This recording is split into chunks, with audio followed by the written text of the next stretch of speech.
8 minutes. That's how long it took for over 1,400 men to die. A German shell, believed to have penetrated the deck armor of HMS Hood, triggered a catastrophic magazine explosion. The pride of the Royal Navy, the most famous warship in the world, broke apart. 3 minutes later, she was gone. 3 survivors out of 1,418. It was May 24th, 1941, and one of the largest German battleships ever built had just signed its own death warrant. Because now, every British warship in the Atlantic was coming, and they wanted revenge. 8 days. That's how long Bismarck survived after leaving port. 8 days from the coast of occupied Poland to the bottom of the Atlantic. 8 days that would change naval warfare forever. This is History Radio, and today we're telling you the complete story of Operation Rheinübung, the hunt for the Bismarck. But we're telling it differently. This story gets told from both sides, German and British, hunter and hunted. 78 years ago, we might have been enemies slinging shells at each other over the freezing Atlantic. But today, we're working together to bring you the truth. One of us grew up hearing stories of Bismarck, the pride of Germany, the ship named after the Iron Chancellor, the vessel that nearly escaped the entire Royal Navy. The other grew up knowing Bismarck as the threat that destroyed Hood and had to be stopped at any cost, is less than Haitian. 5# is greater than 2 perspectives. 1 story, over 3,500 dead. Here's what we're going to do over the next 3 hours. We're going to separate facts from propaganda. We're going to tell you what actually happened during those 8 desperate days in May of 1941. And we're going to answer the questions that have sparked fierce debate for 8 decades. Did the British sink Bismarck, or did the German crew scuttle her, or was it both? What really caused Hood's catastrophic explosion? Could Bismarck have escaped? And what happened to the survivors left in the water when rescue ships steamed away after reports of U-boat threats?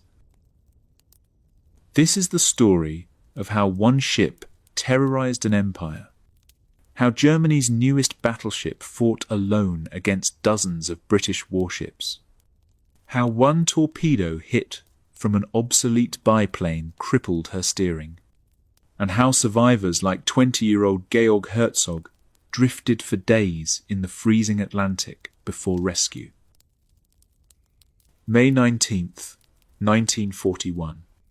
A cold evening in Gotenhafen, occupied Poland. Bismarck slipped out of port under gathering darkness. Over 2,200 men aboard. Almost none of them would survive the week. Britain had no idea what was coming. Let's begin. To understand why Bismarck mattered so much, you need to understand one crucial fact. Britain relied heavily on imported food and raw materials to sustain the war effort. By 1941, the United Kingdom imported the majority of its food supply. Grain from Canada and the United States. Sugar from the Caribbean. Meat, butter, and cheese from across the empire. Without these Atlantic convoys, Britain would face severe shortages within months. And it wasn't just food. Oil from the Middle East and America powered the Royal Navy and RAF. Steel, rubber, ammunition, everything needed to fight a modern war had to cross the Atlantic Ocean in merchant ships. Germany understood this vulnerability perfectly.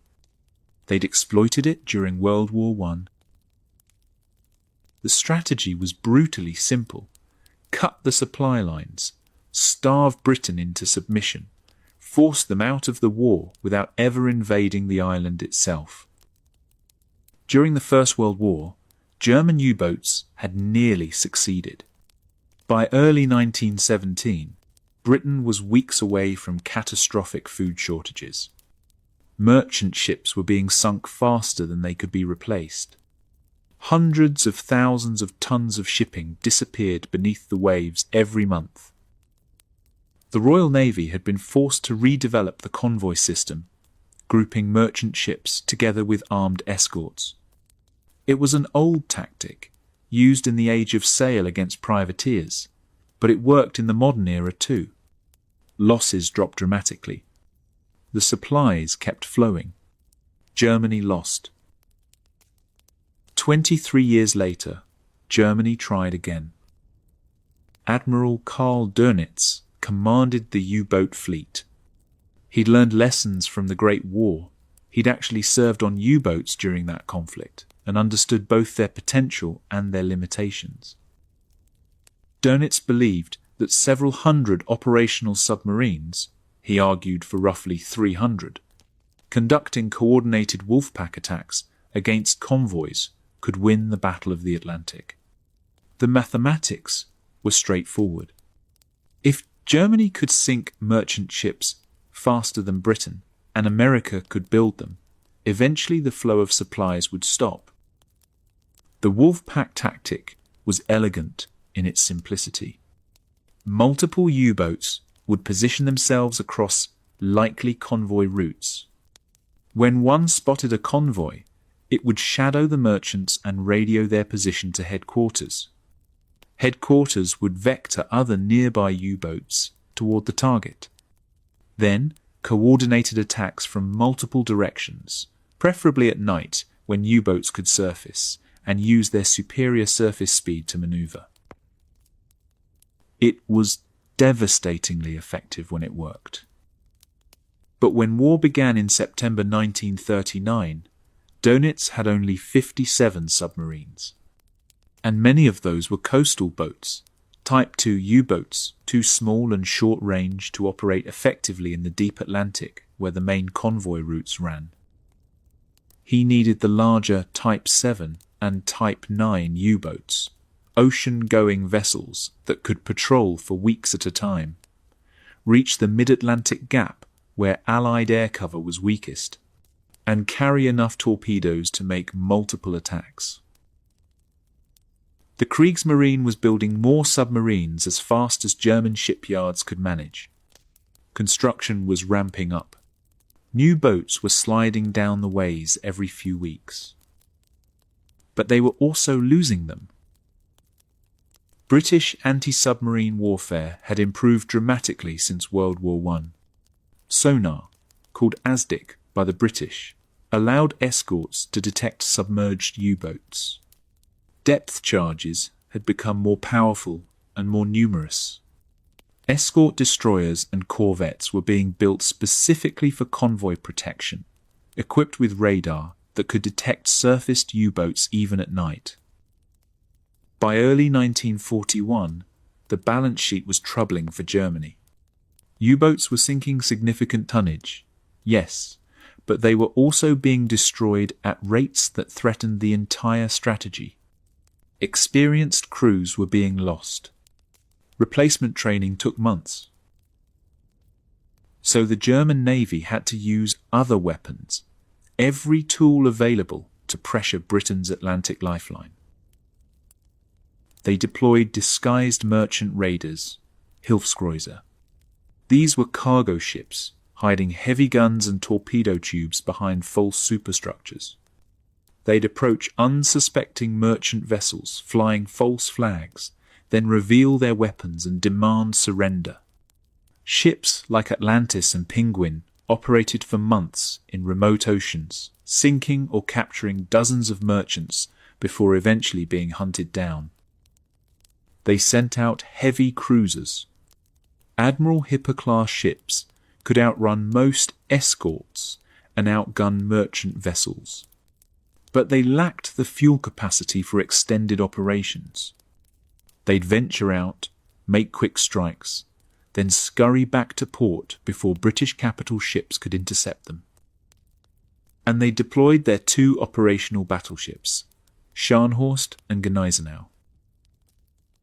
These two ships had conducted a highly successful raid earlier in 1941 called Operation Berlin. Operating together in the Atlantic from January through March, they'd sunk or captured 22 merchant ships totaling over 115,000 gross registered tons. The tactics they employed had been carefully calculated. They'd supported each other for mutual protection. They'd avoided major warship engagements whenever possible. They'd systematically hunted down vulnerable convoys, picking off stragglers and poorly defended merchant groups. When they'd encountered convoys with battleship escorts, they'd withdrawn. The orders were clear: preserve the ships, avoid unnecessary risk, focus on merchants. The raids worked. British imports dropped. Shipping insurance rates skyrocketed. Churchill was genuinely worried about what would happen if Germany could deploy more surface raiders simultaneously. But there was a problem that limited German options. The Royal Navy was significantly larger than the Kriegsmarine. This fundamental imbalance shaped every aspect of the naval war in the Atlantic. Germany had to carefully consider which missions to assign their few capital ships. Every deployment was a calculated risk.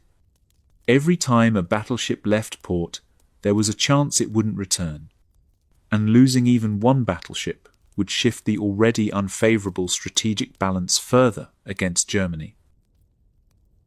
Britain, by contrast, had depth in their fleet. They had options. They could afford to assign ships to multiple tasks simultaneously. One of their most effective strategies was deceptively simple. They stationed old battleships as convoy escorts. These were Revenge-class and Queen Elizabeth-class vessels from World War I. Ships like HMS Ramillies, HMS Revenge, HMS Malaya, HMS Warspite. They were 20 to 25 years old, relatively slow by modern standards at 21 to 24 knots maximum speed, and less advanced than newer designs in terms of fire control and protection schemes. But they were still battleships. A Revenge-class battleship mounted 8 15-inch guns in 4 twin turrets. Its armour belt was 13 inches thick, more than enough to resist anything a German heavy cruiser could throw at it. Its guns could penetrate the armour of any German raider at normal combat ranges. Any German surface raider encountering one of these old battleships faced an impossible decision. The German heavy cruiser Admiral Hipper mounted 8-inch guns. Those shells would bounce off a battleship's armour belt.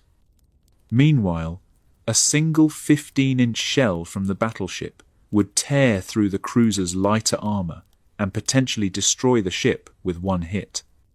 Engaging was suicide. Even Scharnhorst and Gneisenau, Germany's most successful commerce raiders, consistently avoided these old British battleships. Yes, the German ships were newer and faster. Yes, they mounted 9 11-inch guns between them. And yes, working together, they might defeat a single old British battleship. But the mathematics were brutal. Even in a victory, they'd take damage. Shell hits that would rupture fuel tanks, damage machinery, kill crew members, reduce speed, and damage ships 1,200 miles from friendly ports, surrounded by enemy territory, hunted by British carrier aircraft and cruisers converging from multiple directions. That damage would almost certainly mean the loss of one or both German ships. And for what? The convoy would scatter during the battle, and most of the merchants would escape anyway. You'd trade 2 irreplaceable German battleships for maybe a few merchant ships. The cost-benefit analysis never made sense. So German raiders followed standing orders: avoid battleships, target merchants, survive to fight another day. This British strategy proved remarkably effective.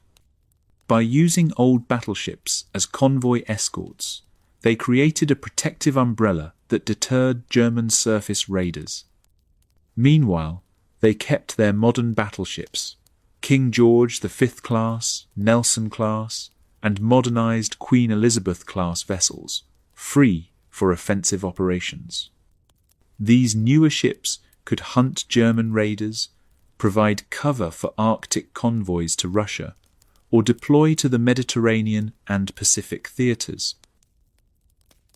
The British were essentially using second-line assets to neutralise Germany's first-line surface fleet. It was brilliant resource management.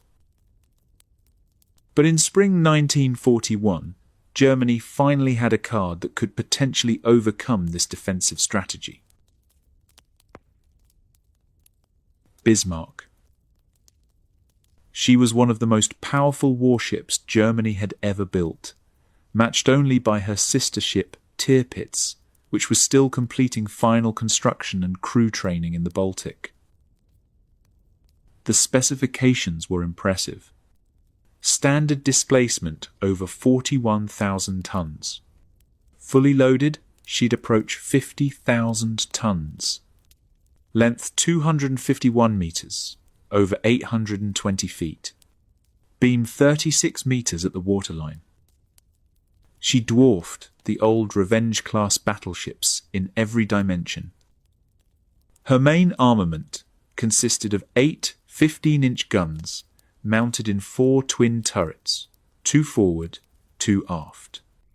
The same caliber as British battleships, but the German guns fired slightly heavier shells, and the turrets featured faster reload mechanisms when they functioned properly. On paper, she could fire faster than most British capital ships. Secondary armament was equally formidable: 12 5.9-inch guns in 6 twin turrets for engaging cruisers and destroyers, 16 4.1-inch anti-aircraft guns, 16 37mm AA guns, dozens of 20mm automatic cannons for close-range air defence. Her armour protection followed German design philosophy: thick belt armour and good underwater protection, but somewhat thinner deck armour compared to British designs. The main belt was over 12 inches thick. Turret faces were 14 inches. The armoured deck was 4 to 5 inches in most places.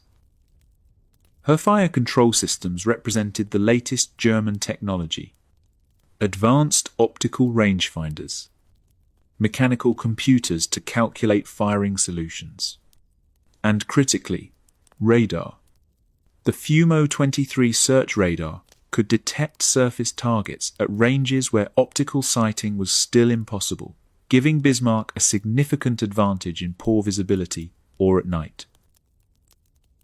But most importantly, she was fast. Maximum speed over 30 knots, significantly faster than the 21-knot maximum of the old Revenge-class battleships. She could chase down convoys that tried to scatter. She could disengage from unfavourable tactical situations. Speed gave her options that older, slower capital ships simply didn't have. This combination of firepower, protection, and speed meant Bismarck could theoretically engage almost any convoy escort she was likely to encounter. Against an old British battleship, she could engage at long range, where her radar-directed fire control gave her an advantage, inflict damage, and then use her superior speed to disengage before the slower British ship could close to decisive range. At least, that was the theory. Combat rarely matched theoretical projections. And if Bismarck operated alongside other powerful ships, Prinz Eugen, or better yet, Scharnhorst and Gneisenau, a small squadron of German capital ships working together could potentially overwhelm even heavily defended convoys. They could divide British escorts, concentrate fire on individual targets, and systematically destroy both escorts and merchants. The British Admiralty was acutely aware of this threat. Intelligence reports had tracked Bismarck's construction in Hamburg since the keel was laid in July 1936. They'd monitored her launch in February 1939. They'd followed her trials and training throughout 1940 and into early 1941. They knew she was coming. They knew she was dangerous. The question was when she would deploy, where she would attempt her breakout, and most critically, what other ships would accompany her.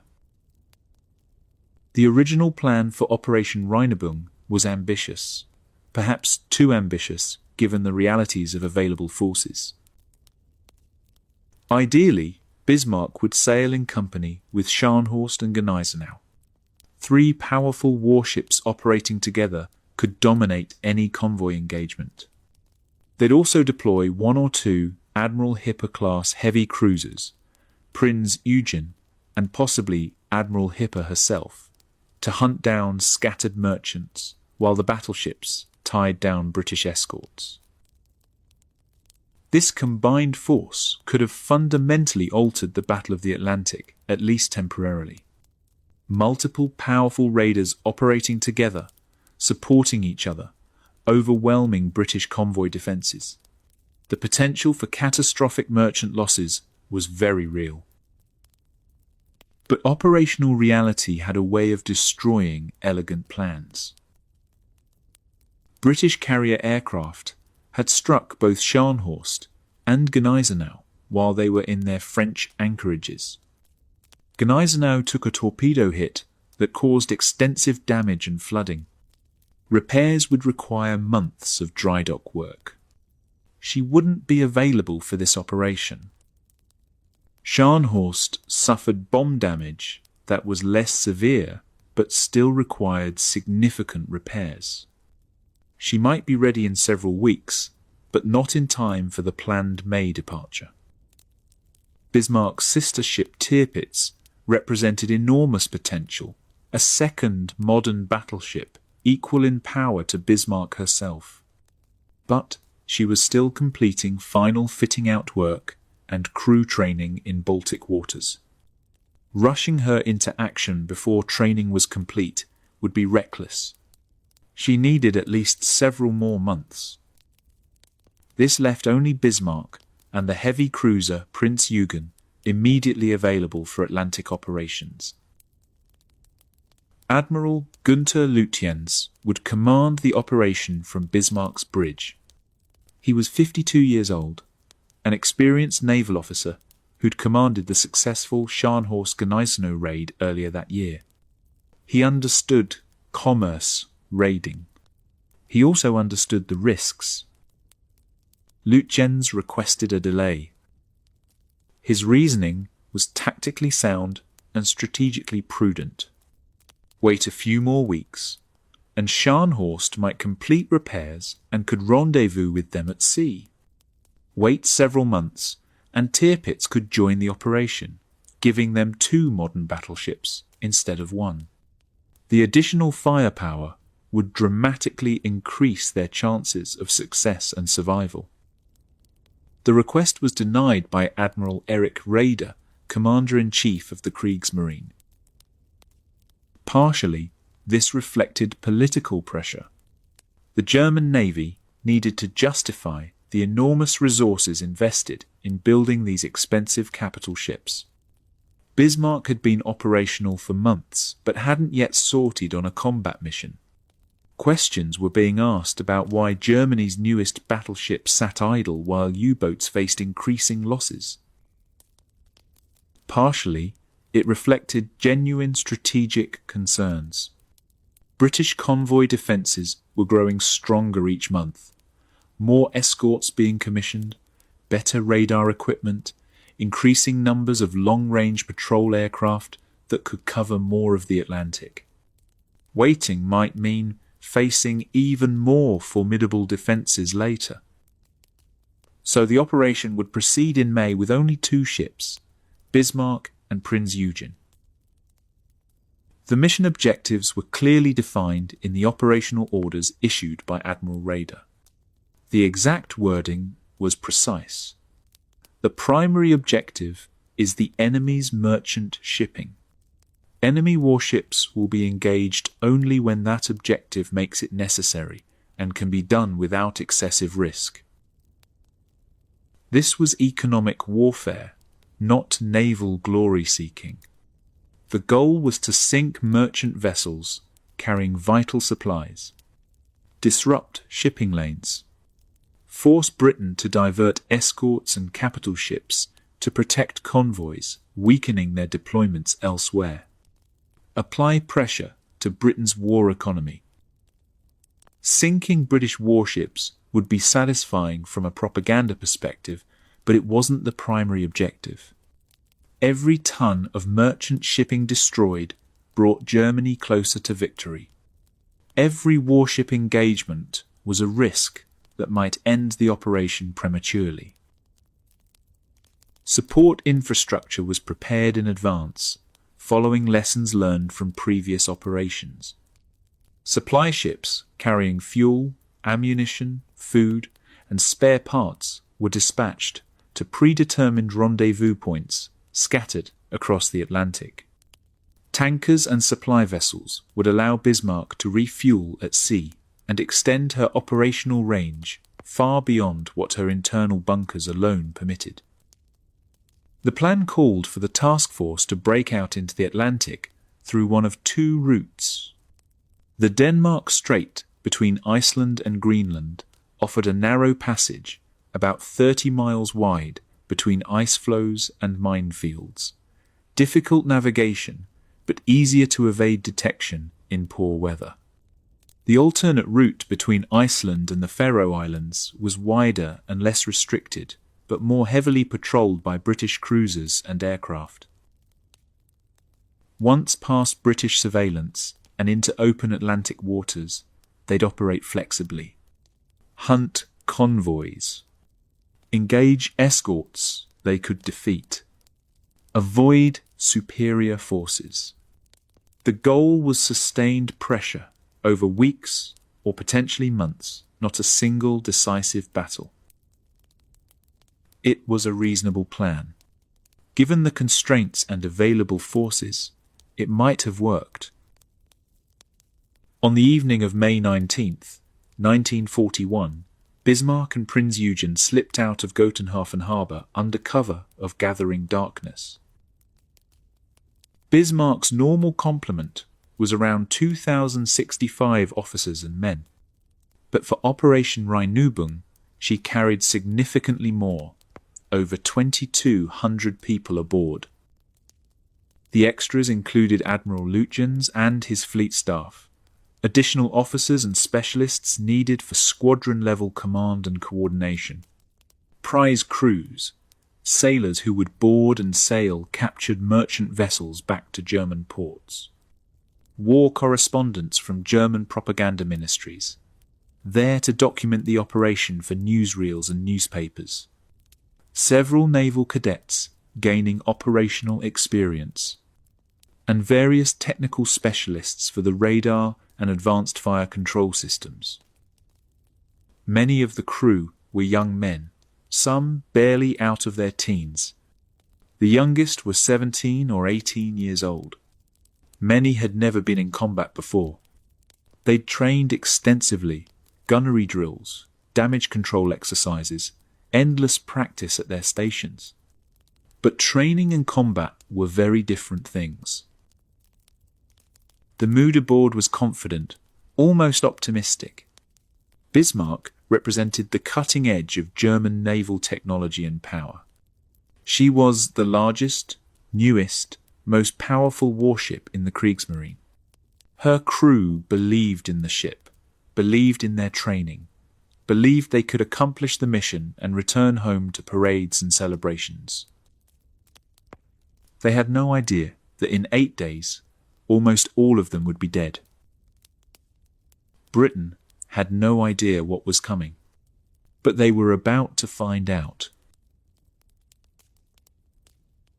For 36 hours after leaving Gotenhafen, Bismarck and Prinz Eugen sailed undetected. They transited through the Baltic, staying close to German-controlled coastline. Mine-swept channels guided them through defensive barriers. Luftwaffe aircraft provided air cover overhead. The weather cooperated. Low clouds and intermittent rain reduced visibility. Exactly the conditions Lutyens wanted for the breakout attempt. The plan called for a brief stop in Norwegian waters before the final dash into the Atlantic. Norway had been under German occupation since April 1940, and the deep fjords along its coast provided excellent anchorages where ships could refuel away from British reconnaissance. On May 20th, the two ships approached the Norwegian coast near Bergen. And that's when the first crack appeared in German operational security. A Swedish cruiser, Gotland, spotted them passing through the Kattegat Strait between Denmark and Sweden. Sweden was neutral, officially uninvolved in the war. But Swedish naval officers weren't blind. They recognized Bismarck. Her distinctive silhouette was unmistakable. The sighting was reported through Swedish naval channels. And Swedish intelligence, while officially neutral, had developed quiet working relationships with British intelligence services. Information flowed through unofficial channels, a conversation between officers, a diplomatic contact, intelligence networks that operated beneath the surface of official neutrality. Within hours, British naval intelligence knew that Bismarck had left the Baltic. But knowing she'd left and knowing where she was going were two very different things. She might be heading for Norwegian waters. She might be attempting a breakout into the Atlantic. She might simply be conducting training exercises in relatively protected waters. The Admiralty needed confirmation. They needed current intelligence on Bismarck's exact position and intentions. May 21st dawned grey and overcast over Norway. Bismarck and Prinz Eugen had reached Korsfjord near Bergen during the night. The anchorage was protected by steep mountains on 3 sides, difficult to spot from the sea, reasonably protected from air attack. Lutyens had originally planned to refuel both ships from a tanker waiting in the fjord, but intelligence reports indicated increased British reconnaissance activity. Staying too long in Norwegian waters increased the risk of discovery. He made a decision that would later be debated by historians. Bismarck would not refuel in Norway. She'd departed with full bunkers and still had sufficient fuel to reach the Atlantic, conduct operations, and rendezvous with supply ships at sea. Prinz Eugen would take on fuel, but they'd minimize the time in port. It seemed prudent at the time. Get in, top off Prinz Eugen, get out before British reconnaissance spotted them. But that afternoon, British reconnaissance found them anyway. Flying Officer Michael Suckling piloted a Spitfire reconnaissance aircraft on a routine patrol over Norwegian coastal waters. The weather was terrible. Heavy clouds, rain, poor visibility. Most of his patrol had been unsuccessful, just grey clouds and grey ocean. Then, around 3:30 in the afternoon, the clouds briefly parted. Below him, in Korsfjord, he saw two large warships at anchor. Suckling immediately recognized them as major German combatants. He couldn't positively identify them from altitude and through the weather, but their size alone was significant. He banked his Spitfire, made another pass, and activated his cameras. The photographs weren't perfect. Taken through haze at high altitude, partially obscured by weather, but they were good enough. When the film was developed and analysed back in England, intelligence officers immediately recognised Bismarck's distinctive profile. 4 main turrets, massive superstructure, unmistakable silhouette, and alongside her a heavy cruiser, almost certainly Prinz Eugen. The pieces fell into place. Bismarck had left the Baltic. She'd stopped in Norway, likely to refuel, and she was positioned for an Atlantic breakout. Admiral John Tovey, commanding the British Home Fleet from his flagship HMS King George V, received the reconnaissance report that evening. He immediately began repositioning forces to intercept. The geography of the North Atlantic created natural choke points that any German breakout attempt had to navigate. There were only 2 practical routes from Norway into the open ocean, is less than Heyshoen. 5 hashes greater than the first route ran between Iceland and the Faroe Islands, a relatively wide passage that Britain could patrol with cruisers and aircraft operating from bases in Iceland and Scotland. This was the more heavily watched route. The second route was the Denmark Strait, a narrow passage between Iceland and Greenland, only about 30 miles wide, at its narrowest point between ice fields and minefields. The weather there was notoriously bad: fog, ice, freezing rain. Visibility was often measured in hundreds of yards rather than miles. But those same conditions that made navigation difficult also made detection difficult. Tovey had to cover both routes. HMS Hood and HMS Prince of Wales were already at sea, having departed Scapa Flow on May 22nd for a patrol cruise. Vice Admiral Lancelot Holland commanded this force from Hood's Bridge. Tovey immediately ordered Holland to proceed to the Denmark Strait at maximum speed. 2 cruisers, HMS Norfolk and HMS Suffolk, were already on patrol in the Denmark Strait. They'd been maintaining surveillance there for weeks, watching for German breakout attempts. They received orders to increase vigilance and report any contacts immediately. Tovey himself would follow with King George V and a screening force of cruisers and destroyers. But his ships were further from the potential interception point. If Bismarck made her move quickly, Hood and the cruisers would have to engage first. Other British forces across the Atlantic began repositioning. HMS Rodney, escorting a convoy, received orders to prepare to detach if needed. Force H at Gibraltar. HMS Renown, the aircraft carrier Ark Royal, and supporting ships, was alerted for possible deployment northward. The net was being set, but could it be set in time? On the evening of May 21st, Bismarck and Prinz Eugen departed Norwegian waters. Lütjens chose to exit through the Denmark Strait, the narrow, ice-choked passage between Iceland and Greenland. It was the more dangerous route navigationally, but also the one where weather conditions might allow them to slip past British surveillance. The weather forecast supported his decision. Heavy fog was predicted for the Denmark Strait. Pack ice extended further south than usual, narrowing the navigable channel even more. Visibility would be terrible, which was exactly what a German breakout attempt needed.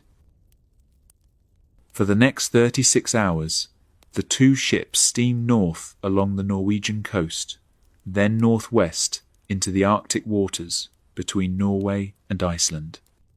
They maintained radio silence. They proceeded at economical speed to conserve fuel. Lookouts scanned constantly for British reconnaissance aircraft or patrol ships. May 22nd passed without incident. The weather remained overcast and misty, good concealment weather. But British intelligence knew Bismarck had left Bergen. RAF reconnaissance aircraft returned to Korsfjord on May 22nd and found the anchorage empty is less than #0. 5# is greater than. The birds had flown. Now it was a race. Could Bismarck transit the Denmark Strait before British forces could intercept? Or would the Royal Navy manage to locate and engage the German task force in those narrow, fog-shrouded waters? HMS Suffolk and HMS Norfolk were already on station in the Denmark Strait, conducting their routine surveillance patrol. Suffolk was a county-class heavy cruiser, carrying 8 8-inch guns, and, critically, Type 279 radar, one of the more advanced surface search radars available to the Royal Navy in 1941. That radar could detect large surface targets at ranges up to 13 miles, even in fog or darkness. Norfolk was also a county-class heavy cruiser, slightly older than Suffolk, carrying similar armament, but without the advanced radar set. She'd have to rely on visual lookouts and her older radar equipment. Both cruisers were significantly outgunned by Bismarck. Their 8-inch guns couldn't penetrate a battleship's armor belt at normal combat ranges. Their orders were clear: detect, report, shadow, but do not engage unless absolutely necessary. They were scouts, not fighting ships in this scenario. Captain Robert Ellis commanded Suffolk. He positioned his ship to patrol the edge of the pack ice, right at the choke point where any German ships attempting to use the Denmark Strait would have to pass. The weather on May 23rd was exactly as predicted: terrible. Fog reduced visibility to less than a mile in places. Rain squalls swept through periodically.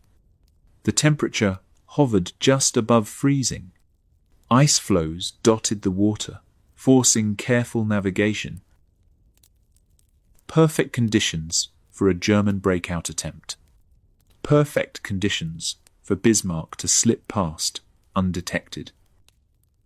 But Suffolk had radar.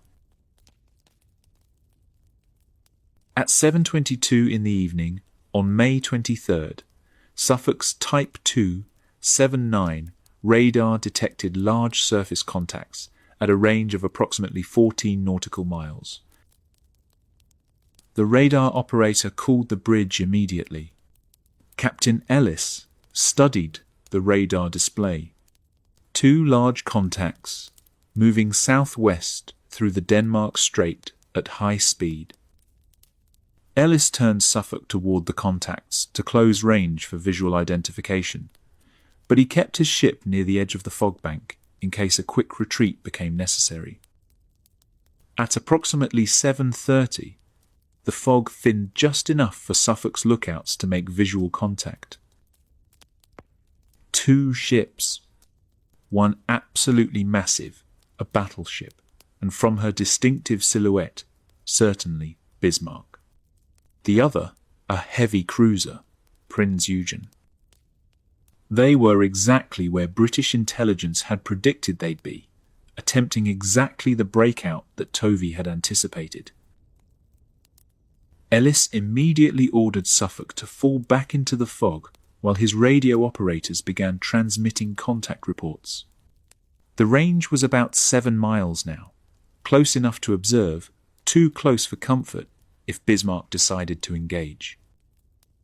The radio messages crackled out across hundreds of miles of ocean. One battleship, one cruiser, in sight bearing 20 degrees, distance 7 miles, course 220, my position. Bismarck had been found. HMS Norfolk, patrolling several miles away, received Suffolk's transmission and immediately moved to support. Captain Alfred Phillips brought Norfolk through a fog bank at high speed, emerging suddenly at close range, less than 6 miles from the German ships. Too close. Bismarck's forward turrets swung toward Norfolk and opened fire. Massive 15-inch shells arced across the water. The first salvo landed close. Tall waterspouts erupted around Norfolk as shells impacted. Captain Phillips threw his ship into a hard turn and made full speed back into the fog bank. More salvos followed Norfolk as she fled, shells screaming overhead, splashes erupting dangerously close. But the visibility was too poor, and Norfolk was manoeuvring too violently for Bismarck's fire control to achieve hits. Norfolk escaped into the fog, her hull intact but her crew thoroughly shaken by the experience of being engaged by a battleship at close range. But now both British cruisers had made contact.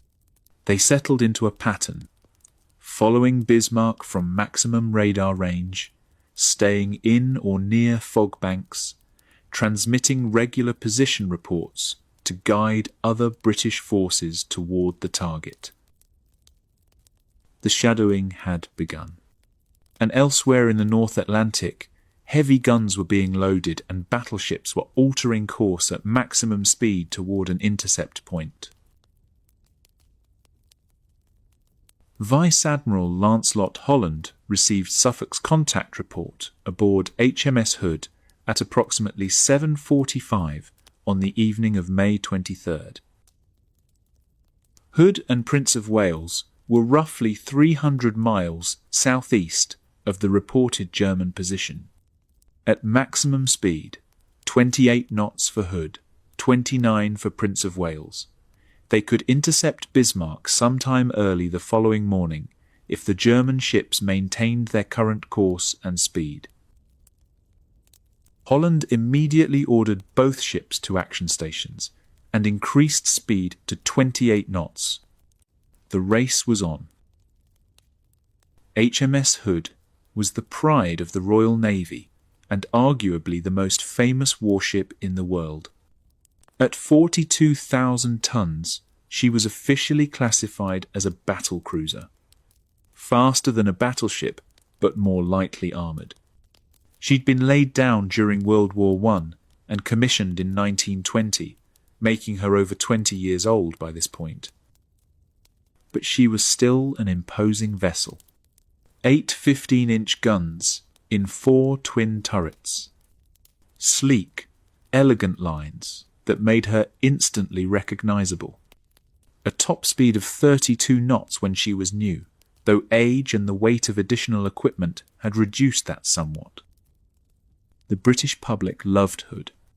She'd been the Navy's showpiece for 2 decades, touring ports worldwide, representing British naval power at every major event. Children knew her name. She appeared in newsreels and newspapers constantly. But naval architects knew her vulnerabilities. Hood had been designed during World War I to chase down and destroy German battlecruisers, ships that were fast but lightly armoured. Her armour scheme reflected that mission. Thick side armour to protect against shells arriving at flat trajectories, but relatively thin deck armour. During World War I, battleships had fought at ranges of 10 to 15,000 yards, where shells arrived at relatively flat angles. By 1941, improved fire control and range finding meant battleships engaged at 20,000 yards or more, ranges where shells fell in a high arc. plunging down onto deck armor rather than striking side armor. Hood's deck armor ranged from 1 to 3 inches thick in most places, insufficient to resist a 15-inch shell falling from high altitude. If such a shell penetrated her deck and reached the magazine spaces where cordite propellant charges were stored, the consequences could be catastrophic. The Royal Navy was aware of this vulnerability. Plans had been made to modernize Hood with additional deck armor. But the war had begun before those modifications could be implemented, and Hood was too valuable to take out of service for extensive reconstruction that would require many months. So she went into battle with her original armor scheme, adequate against World War I threats, questionable against modern battleships. HMS Prince of Wales represented the opposite end of the spectrum. She was brand new. One of the latest King George V class battleships is less than -0. 5 is greater than. She'd only commissioned on March 31st, 1941, less than 2 months earlier. Her armour scheme was modern and comprehensive. Her main battery consisted of 10 14-inch guns in an unusual configuration, 2 quadruple turrets and 1 twin turret. On paper, she was one of the most powerful battleships in the world. But she had serious problems. Prince of Wales was so new that she hadn't completed her shakedown cruise and working up period. Her crew was still learning the ship, and critically, her main gun turrets had persistent mechanical problems that had plagued the entire King George V class. The quadruple turrets were complex mechanisms, and they weren't working properly. Guns jammed during loading. Turrets failed to train smoothly. Shell hoists malfunctioned. In fact, civilian workers from Vickers Armstrong, the shipyard that had built Prince of Wales, were still aboard the ship trying to fix these problems. They'd be present during the upcoming battle, working frantically to keep the guns operational while shells exploded around them. Captain John Leach commanded Prince of Wales. He was acutely aware of his ship's teething problems, but there was nothing to be done about it now. They were going into battle with whatever capabilities they had. Holland's tactical plan was straightforward, but risky. He'd close range with Bismarck as quickly as possible. The faster he closed range, the less time Bismarck would have to engage at long range, where Hood's thin deck armour was most vulnerable. At close range, 10 to 12,000 yards, shells would strike at flatter angles, where Hood's side armour could protect her. At that range, Hood's 8 15-inch guns would have excellent hitting power, and Prince of Wales's 10 14-inch guns could contribute effectively. It was a reasonable tactical decision given Hood's vulnerabilities. Close quickly, use superior numbers, 2 ships against 1 battleship and 1 heavy cruiser, and overwhelm the enemy with concentrated fire.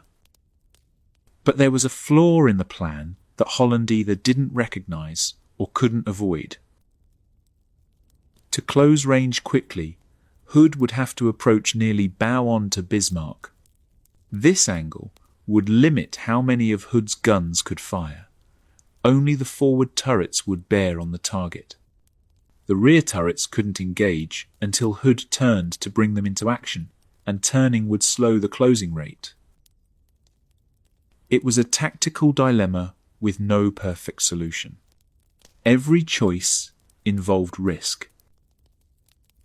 Through the night of May 23rd into the early morning hours of May 24th, Hood and Prince of Wales raced northwest through heavy seas at 27 knots.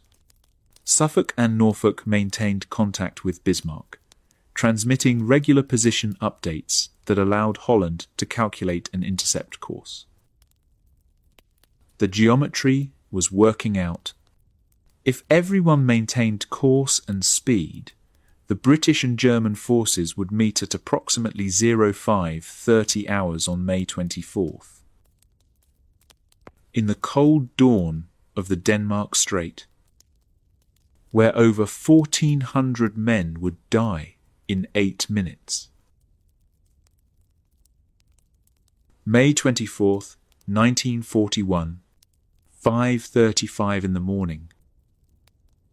The Denmark Strait was a landscape of grey sky, grey water, grey mist hovering over the waves. The sun had risen an hour earlier, but heavy clouds blocked most of its light.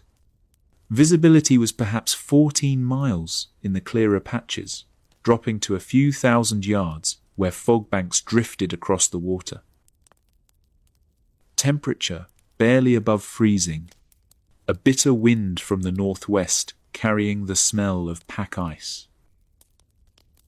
Aboard HMS Hood, the crew had been at action stations for hours. Men stood at their posts, tense, waiting. Some had managed to grab quick meals at their stations. Some prayed quietly. Some joked nervously to break the tension. Vice Admiral Holland stood on Hood's bridge, studying the horizon through binoculars. Suffolk and Norfolk had been transmitting regular position reports throughout the night. The geometry indicated Bismarck should be visible soon, probably off the port bow at a range of 15 to 20 miles. Hood's lookout scanned constantly, eyes straining in the dim Arctic light. Behind Hood, HMS Prince of Wales maintained formation at a distance of about 800 yards. Captain Leach stood on his own bridge, equally tense. Reports from the gunnery department were not encouraging. The forward turrets were functioning, but the after turret had mechanical problems that hadn't been fully resolved. Civilian workers from Vickers were still in the turrets, desperately trying to keep the guns operational. It was an absurd situation, going into battle with shipyard workers aboard, but there was no choice now. At 5:35, a lookout on Hood's bridge called out, "Ship bearing green 040, range approximately 17 miles." Holland swung his binoculars toward the bearing. There, barely visible against the grey horizon, two dark shapes. Bismarck and Prinz Eugen. Almost simultaneously, lookouts on Bismarck spotted the British ships. The ranges and bearings were called to both bridges, enemy battleships, approaching from the southeast at high speed. For about 17 minutes, the opposing forces closed on each other at a combined speed of nearly 50 knots. The range dropped steadily. 16 miles, 15 miles, 14 miles. Holland faced an immediate tactical problem. The Germans were heading roughly southwest, trying to break out into the Atlantic.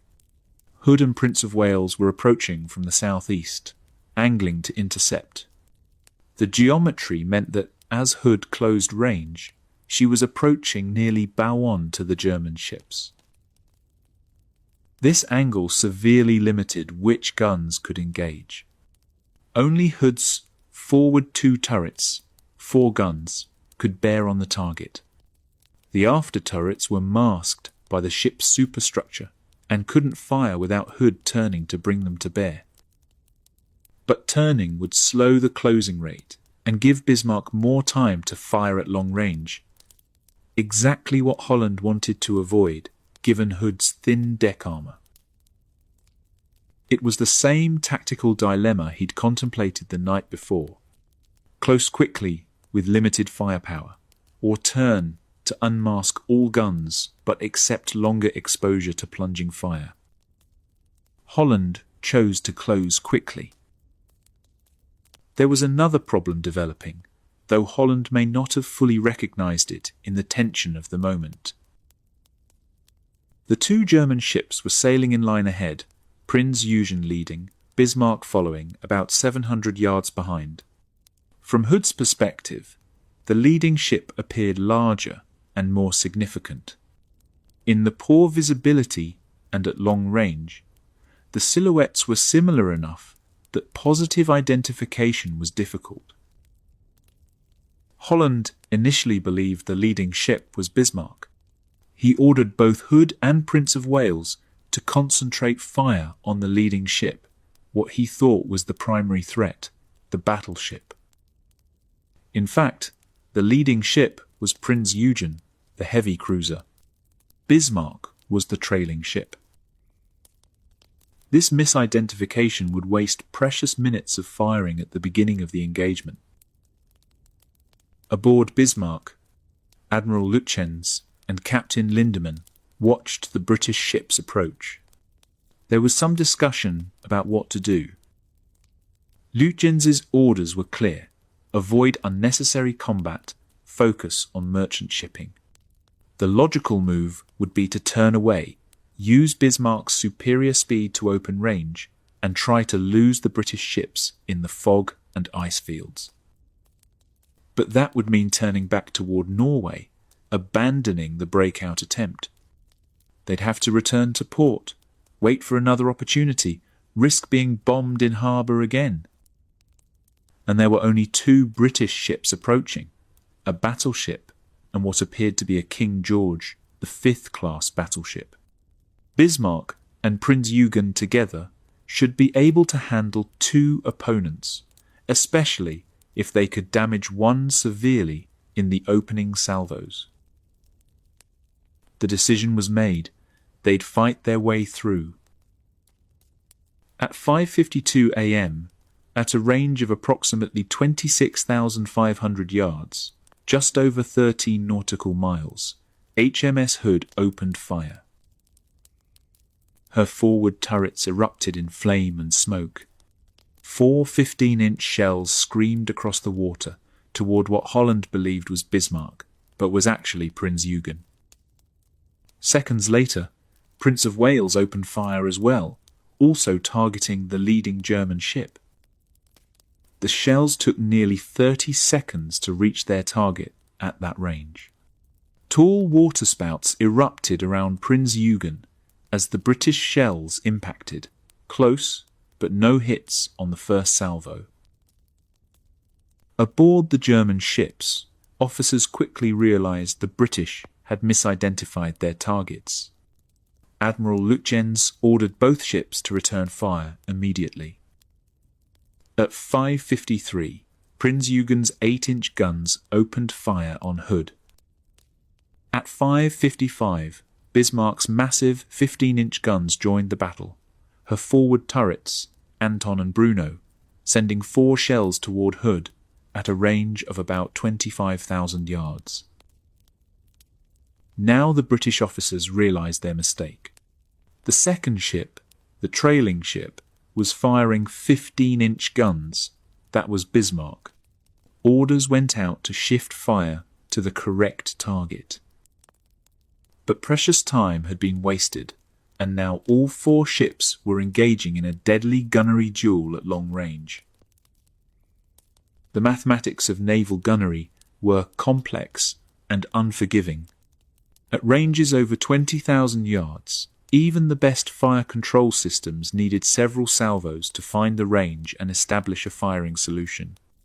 You'd fire, observe where the shells landed, adjust, and fire again. The first salvos were ranging shots, trying to bracket the target with shells landing both over and short. Once you had a bracket, you could refine the solution and start achieving hits.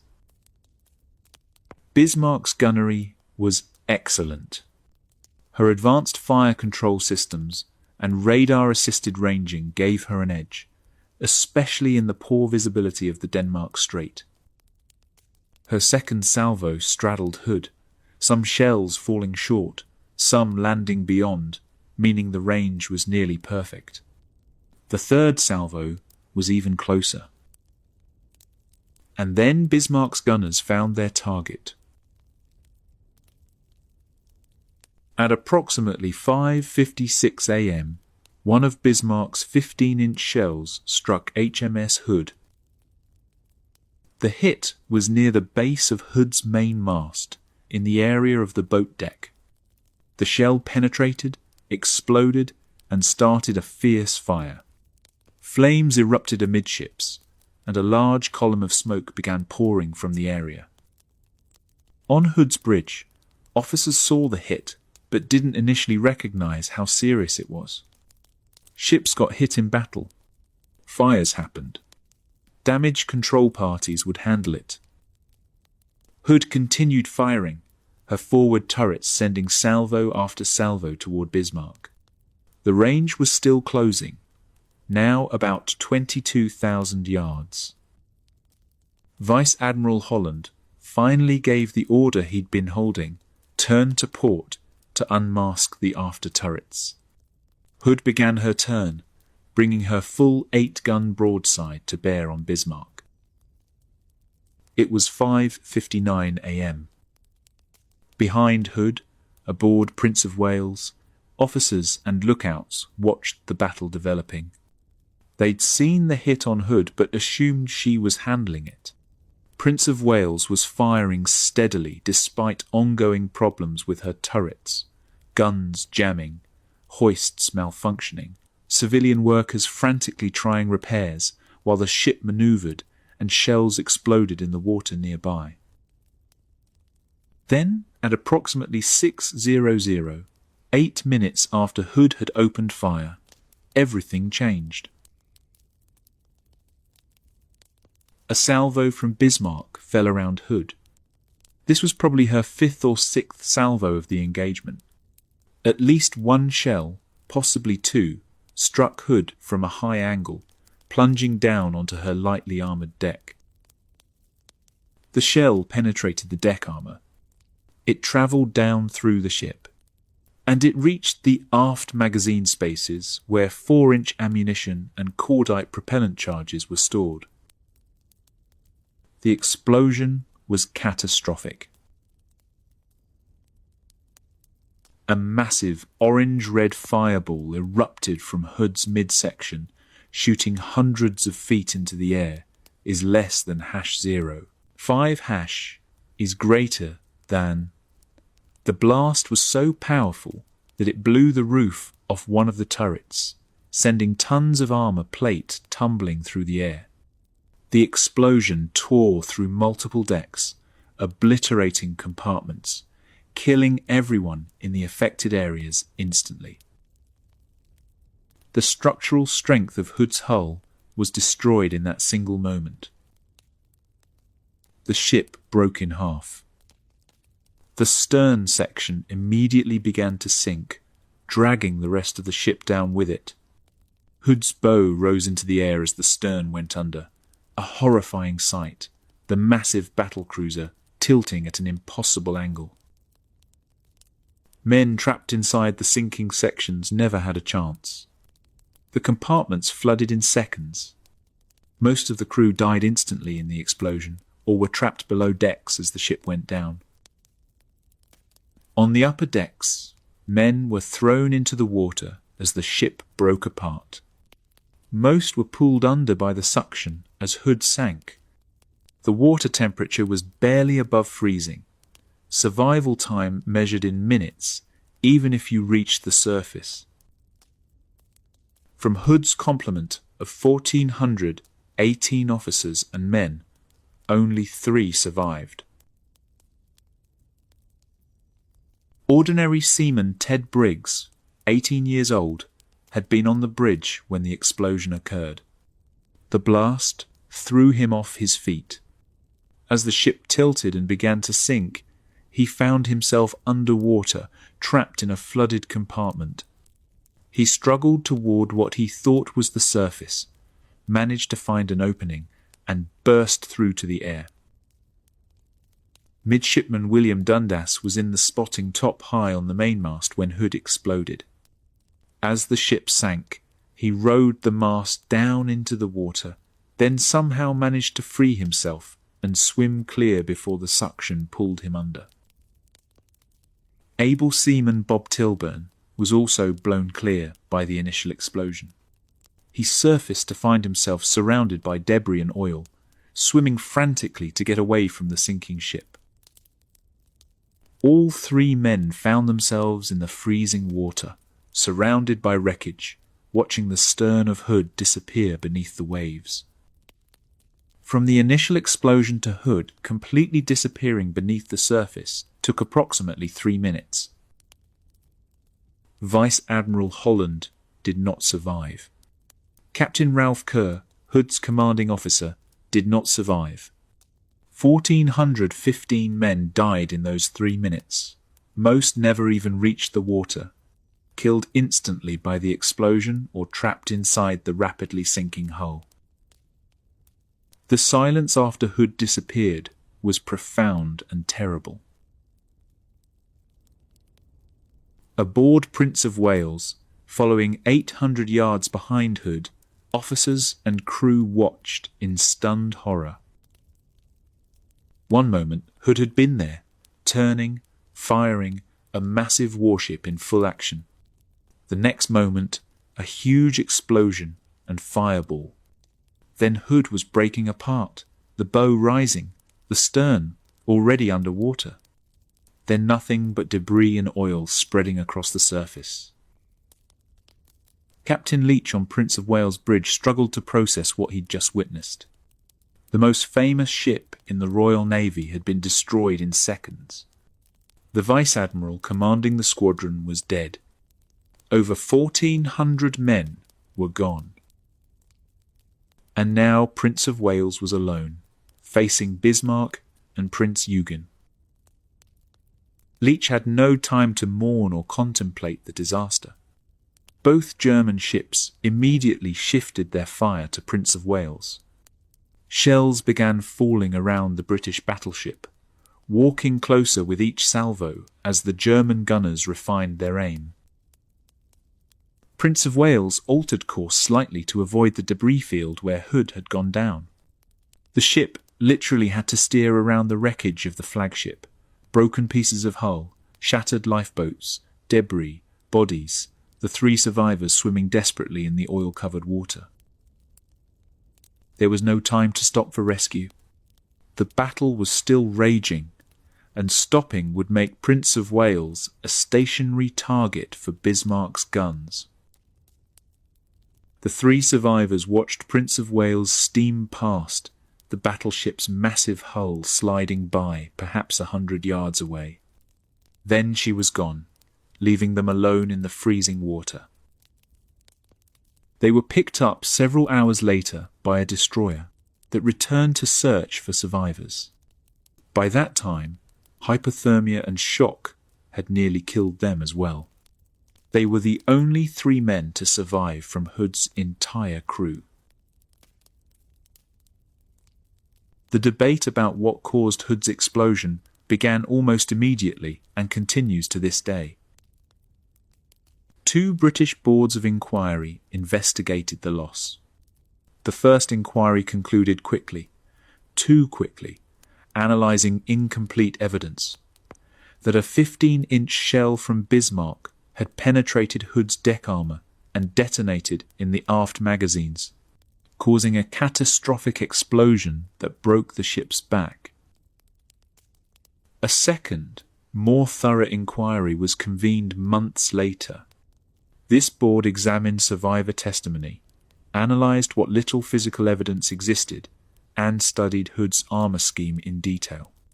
They reached the same basic conclusion: shell penetration of the deck armour leading to magazine explosion. But they couldn't determine with absolute certainty whether it was the main 15-inch magazines or the secondary 4-inch magazines that exploded first. Alternative theories have been proposed over the decades. Some argue the initial hit that started the fire amidships might have eventually reached a magazine through internal damage.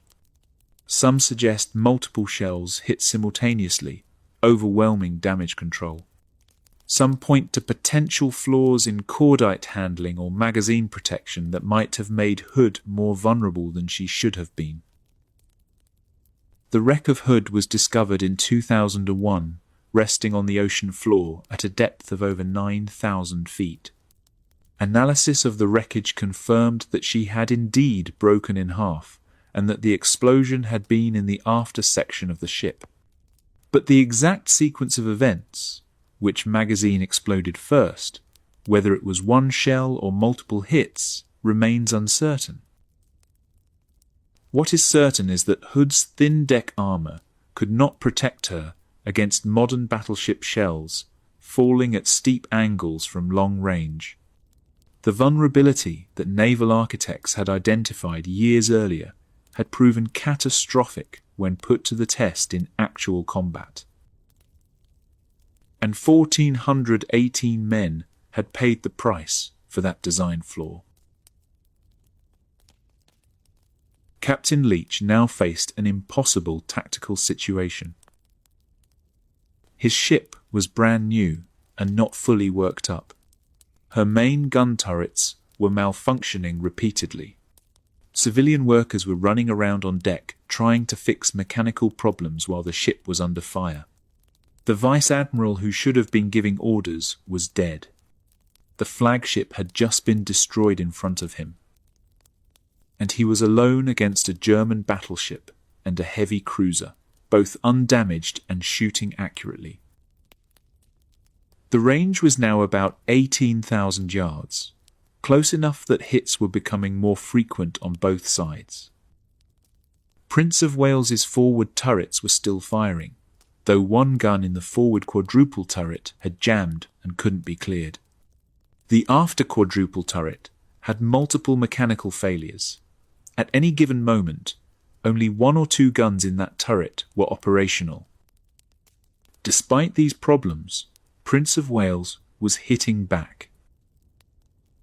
At approximately 6:02, just 2 minutes after Hood exploded, one of Prince of Wales' 14-inch shells struck Bismarck's forecastle, the bow section of the ship. The shell penetrated below the waterline and exploded inside the hull. The damage was significant, flooding in several forward compartments, and critically, one of the fuel tanks was ruptured. Seawater mixed with the oil in that tank, contaminating over 1,000 tons of fuel oil and making it unusable. The flooding also caused Bismarck's bow to settle slightly deeper in the water, increasing drag and reducing her maximum speed from 30 knots to about 28 knots. Another shell from Prince of Wales struck amidships, penetrating the hull and causing flooding in Generator Room 4. This hit killed or wounded several crew members and temporarily disrupted electrical power to some systems. A third hit struck near one of Bismarck's forward turrets, but didn't penetrate the heavy armour. It deflected, but still caused some structural damage. So Prince of Wales, despite being newly commissioned and having serious mechanical problems, had scored 3 meaningful hits on Bismarck in the first few minutes of the engagement. But Prince of Wales was also taking hits. Both Bismarck and Prinz Eugen were concentrating their fire on the British battleship. Shells struck Prince of Wales's superstructure. One shell penetrated the bridge, killing or wounding several officers and men stationed there. Captain Leach was showered with splinters, but survived. Another hit struck near the waterline, causing flooding in several compartments. The damage control parties were struggling to contain the flooding, while also trying to keep the guns working and the ship manoeuvring. The civilian workers from Vickers were performing heroically under conditions they'd never imagined when they'd agreed to sail with the ship to work on the turret mechanisms. Several were wounded by shell splinters while working on exposed gun mounts. But they kept working, kept trying to clear jams and fix mechanical failures, because if the guns stopped shooting, Prince of Wales would be defenceless. At approximately 6:09, 17 minutes after the battle began, 9 minutes after Hood exploded, Captain Leach made the hardest decision of his career. He ordered Prince of Wales to break off the engagement and withdraw. The tactical calculation was brutally simple. Prince of Wales had only about half her main battery functional at any given moment due to mechanical failures. She was taking hits from both German ships. The damage was accumulating, flooding, casualties, more systems failing. If she stayed and fought, she'd likely be destroyed, just as Hood had been destroyed. One more British capital ship lost, another 1,000 men dead, and the strategic situation unchanged. Bismarck would still break out into the Atlantic.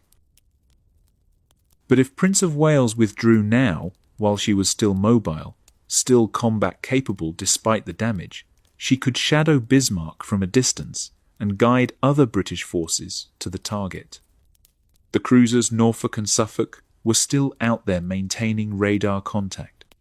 Admiral Tovey was coming with King George V and more ships. Staying meant dying for no gain. Withdrawing meant living to continue the hunt. Leach ordered a turn to starboard and made full speed away from the German ships, using smoke and distance to break contact. As Prince of Wales turned, she took several more hits from Bismarck's guns, shells striking the stern, causing additional damage, but nothing immediately catastrophic. Return fire from Prince of Wales after turret was sporadic due to the ongoing mechanical problems. The German ships did not pursue aggressively. Admiral Lutyens watched Prince of Wales withdraw and made his own tactical decision. He would not chase the British battleship. His orders were clear. The primary mission was merchant shipping, not warship engagements. They'd just fought a major action, sunk Hood and driven off Prince of Wales. That was more combat than the operation plan had called for. But Bismarck had been damaged. The fuel contamination meant their operational range was significantly reduced.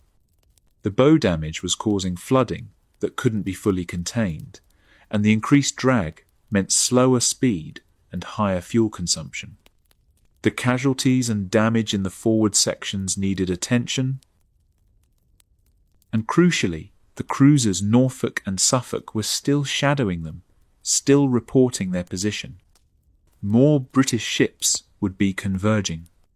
The strategic situation had changed. Lutyens made a decision that would determine everything that followed.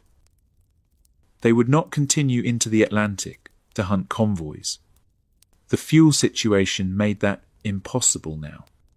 Instead, they would head for Street-Nazaire in occupied France, the only port on the Atlantic coast with a dry dock large enough to handle Bismarck.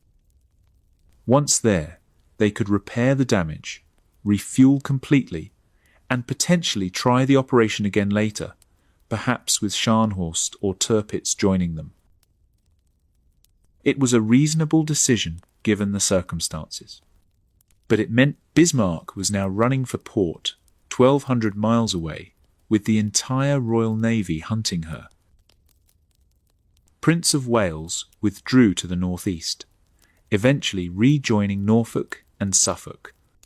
All three ships settled into a pattern, shadowing Bismarck from a distance, staying beyond gun range, using radar to maintain contact, transmitting regular position reports.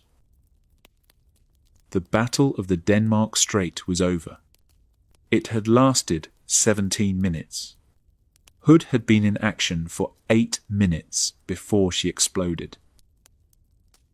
British casualties: 1,400, 18 dead on Hood, 13 dead and 9 wounded on Prince of Wales. German casualties, initially reported as light, but over 40 crew members on Bismarck had been killed or wounded by the hits from Prince of Wales, and more would die from their wounds in the coming days. Bismarck had won a tactical victory, sinking the famous Hood and driving off Prince of Wales. But she'd also been damaged, lost a significant portion of her fuel capacity, and was now being tracked by British cruisers with the entire home fleet converging on her position. In Germany, the news of Hood's sinking would be celebrated as a great victory. Propaganda films would show cheering crowds. Bismarck's crew would be hailed as heroes. In Britain, the news would shock the nation. Hood, the pride of the fleet, the symbol of naval supremacy, had been destroyed in minutes. The public demanded revenge. Churchill's order went out to every British ship in the Atlantic. 3 words that would define the next 3 days. Sink the Bismarck.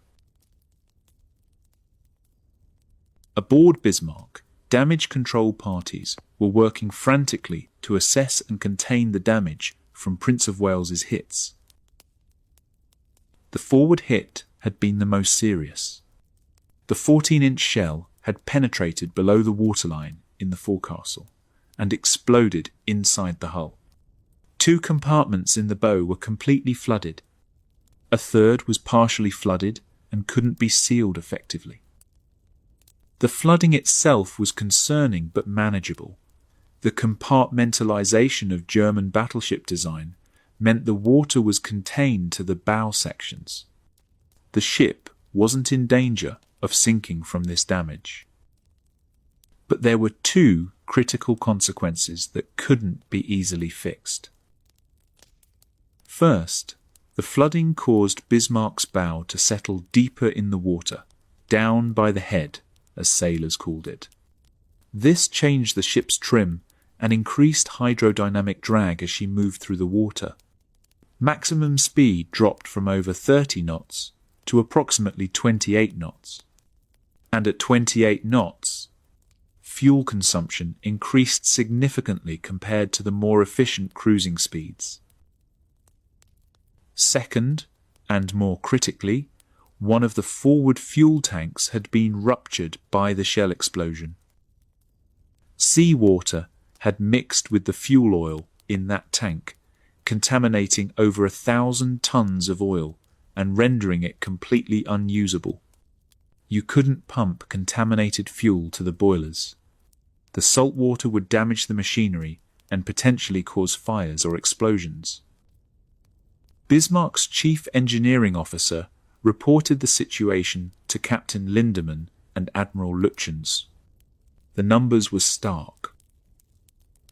With the contaminated fuel unusable and the increased consumption due to bow damage, Bismarck no longer had sufficient range to reach the planned operational areas in the mid-Atlantic, conduct commerce raiding operations, and then return to a German port. The carefully prepared plan for Operation Rheinübung, breakout, rendezvous with supply ships, hunt convoys for weeks, was no longer feasible. Another problem complicated the situation. The forward damage had caused a persistent oil leak. Not a catastrophic leak, but enough that Bismarck was leaving a visible oil trail on the surface of the ocean behind her. That oil slick was like a signpost pointing directly at Bismarck's position. British reconnaissance aircraft could follow it. The shadowing cruisers could track it visually even if they temporarily lost radar contact.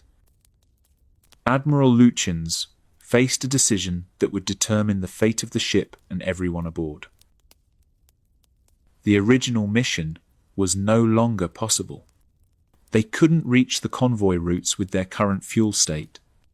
Even if they could, conducting operations while being shadowed by British cruisers and with more Royal Navy ships converging would be suicidal. Option 1.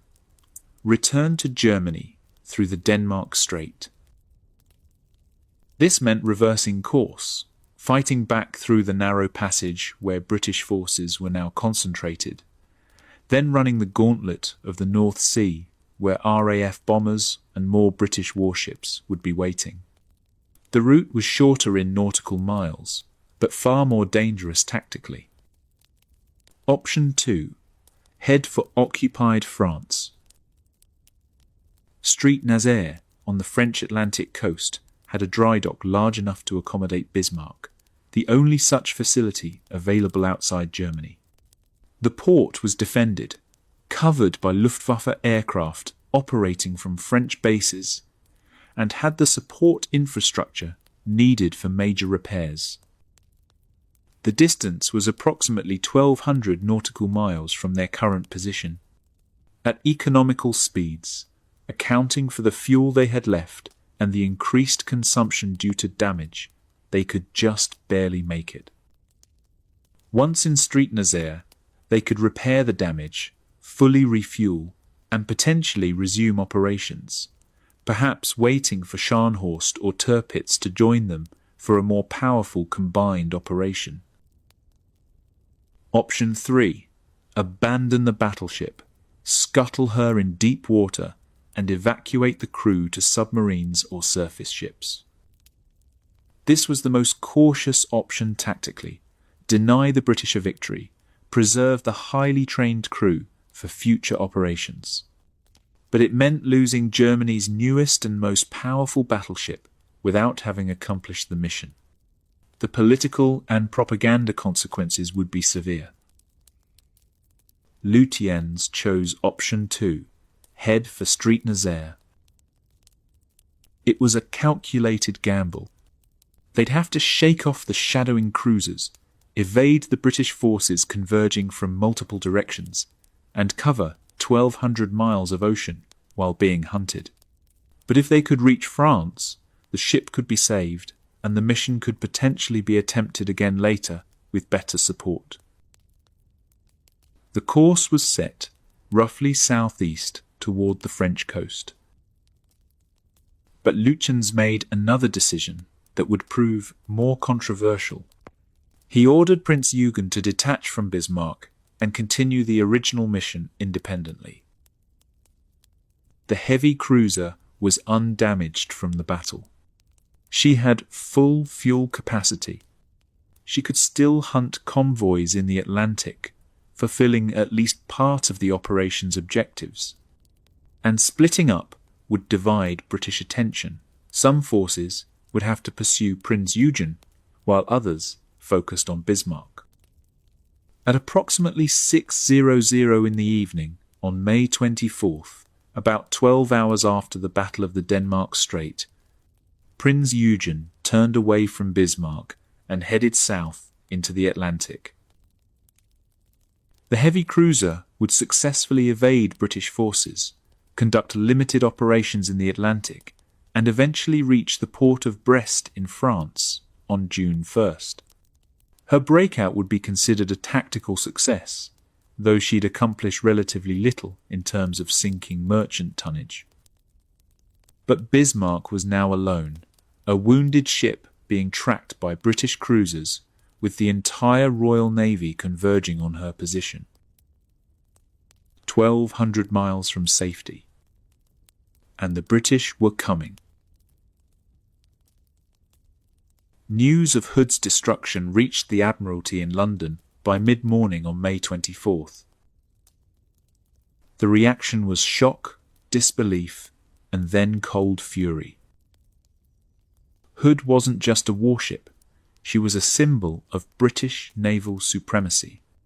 For 20 years, she'd represented the Royal Navy to the world. Millions of British citizens had seen her, photographed her, read about her exploits. She was the ship everyone knew by name, and a German battleship had destroyed her in 8 minutes. Winston Churchill received the news at Chequers, the Prime Minister's country residence. He immediately returned to London and convened an emergency meeting with the Admiralty staff. The order went out to every British naval vessel in the Atlantic: sink the Bismarck. Not capture. Not force her to port. Sink her. This wasn't just military strategy, it was political necessity. The British public needed to see that the Royal Navy would avenge Hood's loss. The Dominions and Allies needed to see that British naval power, though bloodied, remained dominant. And, most importantly, from a strategic perspective, Bismarck had to be eliminated before she could reach France, repair her damage, and pose an ongoing threat to Atlantic convoys. Admiral John Tovey, commanding the Home Fleet, began orchestrating what would become the largest naval hunt in history. He was aboard his flagship HMS King George V, steaming southeast at 27 knots to intercept Bismarck. King George V was a sister ship to Prince of Wales. Same class, same capabilities, but fully worked up and without the mechanical problems that plagued the newer ship. With King George V sailed a force of cruisers and destroyers for screening and support. They were currently about 350 miles northeast of Bismarck's reported position and closing steadily. But Tovey needed more forces to ensure Bismarck couldn't escape. HMS Rodney was escorting convoy HX-127 westbound in the Atlantic. She was a Nelson-class battleship, older than King George V, slower at 23 knots maximum, but mounting 9 massive 16-inch guns that could destroy any German ship if they could get within range. Rodney received orders to detach from the convoy and proceed at maximum speed toward the projected intercept point. This meant leaving the merchant ships with reduced escort, but the Admiralty judged that sinking Bismarck was more important than protecting one convoy. HMS Victorious, a brand new aircraft carrier that had only commissioned in May and was still working up her squadrons, was operating with Tovey's force. She carried Fairey Swordfish torpedo bombers and Fairey Fulmar fighters.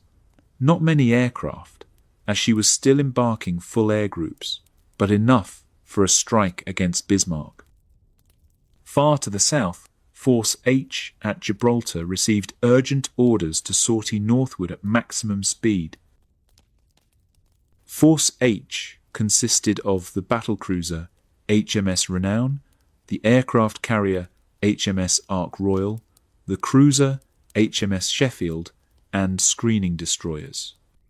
Admiral James Somerville commanded this force, which normally operated in the Mediterranean but could reach the Atlantic approaches in several days of hard steaming. Ark Royal was critical to the plan. She carried experienced swordfish squadrons that had seen extensive combat in the Mediterranean. If Bismarck could be slowed down by torpedo hits, the battleships could catch her and finish the job. Multiple other ships were repositioned to cover potential escape routes. Cruisers patrolled likely courses. Submarines were directed to patrol stations off French ports. Coastal Command aircraft were tasked with reconnaissance sweeps. The net was enormous. Dozens of ships, hundreds of aircraft, covering thousands of square miles of ocean. But there was a problem with all this mobilization. It was based on one critical assumption: that British forces could maintain contact with Bismarck. HMS Norfolk and HMS Suffolk were still shadowing the German battleship, transmitting regular position reports. As long as they maintained radar contact, Tovey could calculate intercept courses and vector forces toward the target. But if Bismarck managed to shake off the shadowing cruisers, she'd disappear into the vast Atlantic. And finding a single ship in millions of square miles of ocean before she reached the safety of French ports and Luftwaffe air cover would be nearly impossible. Everything depended on not losing contact. Through the afternoon and evening of May 24th, the situation remained stable from the British perspective. Suffolk's radar held Bismarck at ranges between 10 and 15 miles. Norfolk and the damaged Prince of Wales maintained supporting positions. Position reports flowed steadily to Tovey, allowing him to refine his intercept course. Bismarck was heading roughly southeast, making about 22 knots, slower than her maximum capability, apparently conserving fuel or limited by damage. The geometry favoured the British. King George V was closing from the northeast, Rodney approaching from the west, Force H steaming north from Gibraltar. By late evening on May 24th, Victorious was close enough to launch an airstrike. At approximately 10 p.m., 9 Swordfish torpedo bombers launched from Victorious's flight deck. The weather was deteriorating, increasing wind, rain, squalls, poor visibility. The young pilots, many on their first combat mission, faced a difficult navigation challenge just finding the target in the vast ocean at night. They found Bismarck around 11:30 p.m., guided partly by the position reports from the shadowing cruisers and partly by luck. The Swordfish pressed home their attacks through intense anti-aircraft fire from Bismarck's numerous guns. The biplane's slow speed, only about 90 miles per hour, actually worked to their advantage, as German gunners had trouble leading such slow-moving targets. At least one torpedo struck Bismarck amidships on the armoured belt. The explosion was visible, but the heavy armour prevented significant damage. No flooding, no reduction in speed, no critical systems affected. The Swordfish returned to Victorious, having achieved no meaningful damage to the German battleship. But the attack had demonstrated that British carrier aircraft could find and attack Bismarck even at night in poor weather. More strikes would follow as other carriers came into range. Through the night of May 24th, into the early morning of May 25th, the shadowing continued. Suffolk's radar operators stared at their screens, watching the echo that represented Bismarck, calling out ranges and bearings to the bridge every few minutes. The British forces were closing in. By dawn on May 25th, Tovey expected to have Bismarck trapped between multiple battleships with nowhere to run. And then, at 3:06 a.m. on May 25th, everything changed. Admiral Lutjens had been studying the tactical situation throughout the night. The British cruisers had been shadowing Bismarck for over 30 hours now. Their position reports were guiding multiple British forces toward an intercept. If this continued much longer, Bismarck would be trapped between converging enemy battleships with no escape. He needed to break contact with the shadowing cruisers. At approximately 3:00 a.m. on May 25th, Bismarck suddenly turned toward the cruisers and increased speed to maximum available, about 28 knots, despite the damage.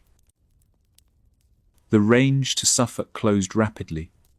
Bismarck's forward turrets opened fire, sending 15-inch shells screaming toward the British cruiser. Aboard Suffolk, the sudden turn toward them was terrifying. One moment they were shadowing at a comfortable distance of 12 miles. The next moment, Bismarck was charging directly at them and firing. Captain Ellis threw Suffolk into a hard turn and made maximum speed away from the German battleship, steering toward the cover of a nearby fog bank.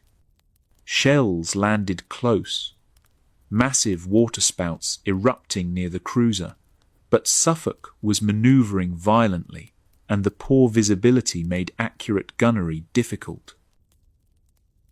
Suffolk escaped into the fog, her hull intact, but her crew thoroughly rattled. And when she emerged from the fog bank several minutes later, expecting to reacquire Bismarck on radar, the screen was empty. Bismarck had vanished. For a few minutes, Suffolk's radar operators assumed it was a technical glitch or that Bismarck was temporarily hidden by the weather conditions. They adjusted settings, changed frequencies, swept different sectors. Nothing. Norfolk, several miles away, also lost radar contact at almost exactly the same moment. What had happened was tactically brilliant.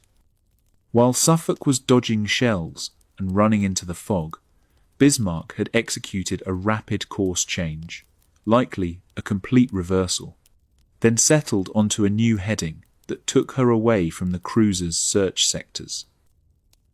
The confusion of combat, the poor visibility, the fog, and the sudden maneuver had allowed Bismarck to slip away. By 3:30 a.m., both British cruisers were frantically searching but finding nothing.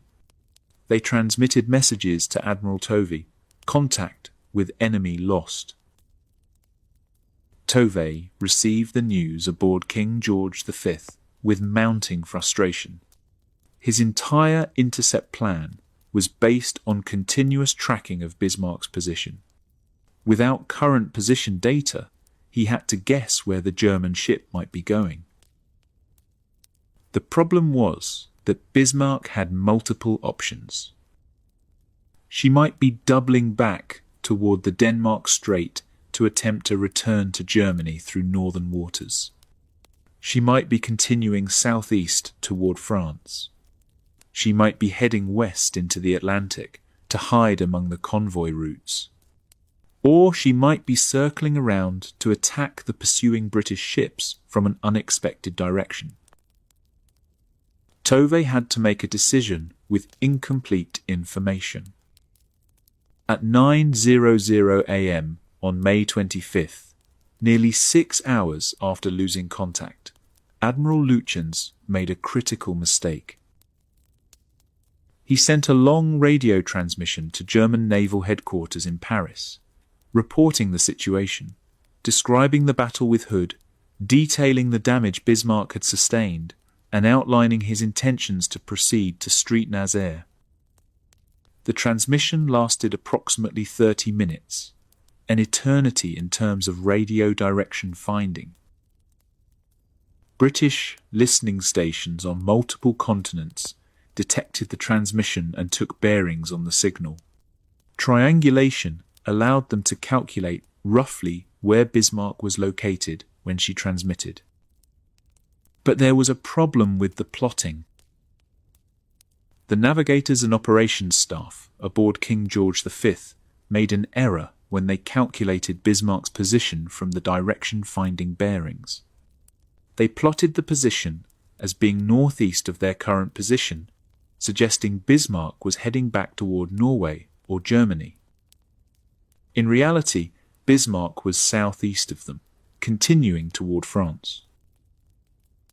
Based on this incorrect position, Tovey altered course to the northeast, steaming at high speed toward where he believed Bismarck would be. Other British forces adjusted their courses based on the same flawed calculation. For the next several hours, the Royal Navy's major units steamed in the wrong direction while Bismarck continued unmolested toward the French coast. By midday on May 25th, Tovey was beginning to suspect the plotting might be wrong. The distances weren't making sense. No reconnaissance aircraft had spotted Bismarck in the areas where she should have been based on the calculated position. Around 1 p.m., a staff officer rechecked the calculations and discovered the plotting error. Bismarck was probably heading southeast toward France, not northeast toward Germany. Tovey immediately reversed course and headed southeast at maximum speed. But precious hours had been lost. Bismarck had gained over 100 miles of separation from the pursuing British forces. And now she was only about 700 nautical miles from Street Nazaire, within potential range of Luftwaffe air cover and U-boat protection zones. For 31.5 hours, from 3:06 a.m. on May 25th until 10:30 a.m. on May 26th, Bismarck was completely undetected by British forces. She had escaped. The most powerful battleship in the German Navy was loose in the Atlantic, with a clear run to safety. The British hunt was failing. Time was running out. Fuel was running low on many of the pursuing ships. Soon they'd have to break off the search or risk running out of fuel themselves. Unless someone found Bismarck in the next few hours, she would reach France and escape. And then, at 10:30 a.m. on May 26th, a Catalina flying boat spotted something in the vast Atlantic. Flying officer Dennis Briggs piloted a PBY Catalina flying boat on a long-range reconnaissance patrol over the North Atlantic. The Catalina was an American-built aircraft that had entered RAF Coastal Command Service only months earlier. It had remarkable endurance, capable of staying airborne for over 20 hours, covering enormous areas of ocean that shorter-ranged British aircraft couldn't reach. On the morning of May 26, Briggs was flying a search pattern based on projected positions where Bismarck might be if she was heading for France. The weather was miserable, low clouds, rain squalls, poor visibility. The ocean below was grey and empty, wave after wave stretching to every horizon. He'd been airborne for hours, seeing nothing but empty ocean. Fuel was getting low enough that he'd soon have to consider turning back toward base. At approximately 10:30 a.m., Briggs' co-pilot spotted something through a break in the clouds. A ship, a large ship, moving through the water at high speed. Briggs dropped altitude to get a better look, knowing this was dangerous. If it was Bismarck, she had powerful anti-aircraft guns that could destroy a slow-moving Catalina in seconds. Through the scattered clouds, he caught glimpses of the vessel below. Large battleship, distinctive silhouette, 4 main turrets. Bismarck. Position approximately 700 miles west of Brest, France. Heading roughly southeast at what appeared to be about 20 knots. Exactly where the revised calculations suggested she'd be if heading for French ports. Briggs immediately transmitted a contact report, giving Bismarck's position, course, and speed. Then he climbed back into the clouds before Bismarck's anti-aircraft guns could find the range. The message reached Admiral Tovey aboard King George V at approximately 11 a.m. Finally, current, accurate position data. After 31 hours of searching blindly, they'd found her again. But Tovey's relief was tempered by grim calculations. King George V was currently about 135 miles north of Bismarck's reported position. At maximum speed, Tovey could close the range and potentially engage by late afternoon or evening. But his fuel situation was becoming critical. King George V had been steaming at high speed for days, searching first in the wrong direction, then reversing course. The fuel gauges showed levels dropping into the red zone. Tovey calculated that he had just barely enough fuel to pursue Bismarck, engage in a short battle, and then limp back to port. If the battle lasted too long, or if he had to maneuver extensively, he might not have enough fuel to make it home. HMS Rodney was approaching from the west, about 125 miles from Bismarck. But Rodney was much slower, maximum speed only 23 knots, and she couldn't close the range as quickly as King George V could. The mathematics were brutal and simple. Bismarck was approximately 700 nautical miles from Brest and safety. At 20 knots, she'd reached the protection of Luftwaffe air cover and U-boat patrol zones within approximately 24 hours, by mid-morning on May 27th. King George V could probably intercept her by evening on May 26th or early morning on May 27th. But one battleship against Bismarck, while Rodney was still hours away, was a risky proposition. Bismarck had proven she could sink a capital ship in minutes. And if they didn't intercept her before she reached the Luftwaffe air umbrella, the battle would become far more dangerous. British ships would be under constant air attack while trying to engage a German battleship. There was one force that might change the equation. Force H, HMS Ark Royal, HMS Renown, and HMS Sheffield, was approximately 150 miles southeast of Bismarck's position, steaming north at maximum speed. Admiral Somerville had been racing northward from Gibraltar for 2 days, pushing his ships to their limits. Ark Royal carried Swordfish torpedo bombers, obsolete biplanes that looked like relics from World War I, but had proven effective in combat. If those Swordfish could hit Bismarck with torpedoes and slow her down, even slightly, it would give the British battleships time to catch up and finish the job. But Ark Royal was still several hours from being in strike range, and the weather was deteriorating rapidly. Heavy seas, strong winds, poor visibility. Launching and recovering aircraft would be extremely dangerous. Tovey sent urgent messages to Somerville. Ark Royal's aircraft were the key. They had to slow Bismarck down before she reached safety. Everything now depended on those obsolete biplanes.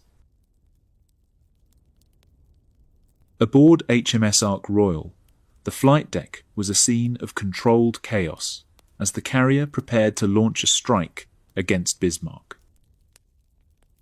The weather conditions were appalling. The carrier was pitching and rolling in heavy seas, the flight deck rising and falling through arcs of over 50 feet as waves swept past. Wind gusted across the deck at 30 to 40 knots. Rain squalls reduced visibility to hundreds of yards. These were among the worst conditions for launching aircraft that most of the crew had ever experienced. But they had no choice. This was their only chance to stop Bismarck. 14 Fairey Swordfish torpedo bombers were ranged on the flight deck, each carrying an 18-inch torpedo slung beneath the fuselage. The aircraft looked impossibly fragile, biplanes with fabric-covered wings, fixed landing gear, open cockpits. Maximum speed, barely 90 miles per hour. They'd been obsolete when the war started, and now, in 1941, they seemed like museum pieces sent to fight a modern battleship. But they were what Ark Royal had, and they'd have to be enough. The launch began at approximately 2:50 p.m. on May 26th. One by one, the Swordfish roared down the heaving flight deck and struggled into the air, fighting the turbulent wind. It was dangerous flying. Several aircraft nearly stalled immediately after launch, dropping toward the waves before the pilots managed to gain altitude. All 14 aircraft got airborne safely. They formed up and headed northeast toward where Bismarck should be, based on the morning's reconnaissance report. The flight to the target area took about 40 minutes, navigating by dead reckoning in terrible weather, with visibility often less than a mile. Finding a single ship in the vast ocean under these conditions was extraordinarily difficult. At approximately 3:30 p.m., the Swordfish crews spotted a large warship through the clouds and rain. large battleship or heavy cruiser, heading roughly the right direction in approximately the right position based on their navigation. In the poor visibility, positive identification was impossible. They could see the general shape, but not specific details of the superstructure or turret configuration. The strike leader made the decision. That was the target. That was Bismarck. The swordfish dove to attack level, about 50 feet above the wavetops, and began their torpedo runs. Aboard the target ship, lookouts suddenly saw aircraft emerging from the rain squalls at low altitude, clearly setting up for torpedo attacks. The alarm sounded. Anti-aircraft guns, crews rushed to their stations, and the ship began emergency maneuvers to dodge the incoming torpedoes. 11 torpedoes were dropped in the attack, spread across several minutes as individual swordfish pressed home their attacks from different angles. The ship's captain threw his vessel into violent turns, twisting and weaving, to present the smallest possible target and to try to comb the torpedo tracks, turning to parallel their paths so they'd pass harmlessly alongside, rather than striking the hull. Every single torpedo missed. Some ran too deep and passed under the ship. Some detonated prematurely when they hit the rough seas, exploding harmlessly in the water before reaching the target. Some simply missed due to the target's violent maneuvering. The swordfish crews returned to Ark Royal, recovering aboard the pitching carrier deck in the same terrible conditions they'd launched in. Miraculously, all aircraft returned safely despite the weather and the anti-aircraft fire. The pilots reported that they'd attacked Bismarck and observed their torpedo runs. No confirmed hits, but several possible hits obscured by spray and poor visibility. Damage assessment uncertain. Then, an hour later, the horrible truth emerged. They'd attacked HMS Sheffield. Sheffield was a British cruiser that had been detached from Force H to close with Bismarck and shadow her, providing continuous position updates to guide the airstrike. The swordfish crews hadn't been informed of Sheffield's position. They'd seen a large ship in approximately the right position and attacked. It was a catastrophic failure of communication and coordination. Only Sheffield's excellent ship handling and the malfunction of the torpedoes had prevented a friendly fire disaster that would have destroyed a valuable cruiser and killed hundreds of British sailors. The swordfish crews were devastated. They'd risked their lives attacking through terrible weather, and they'd attacked the wrong ship.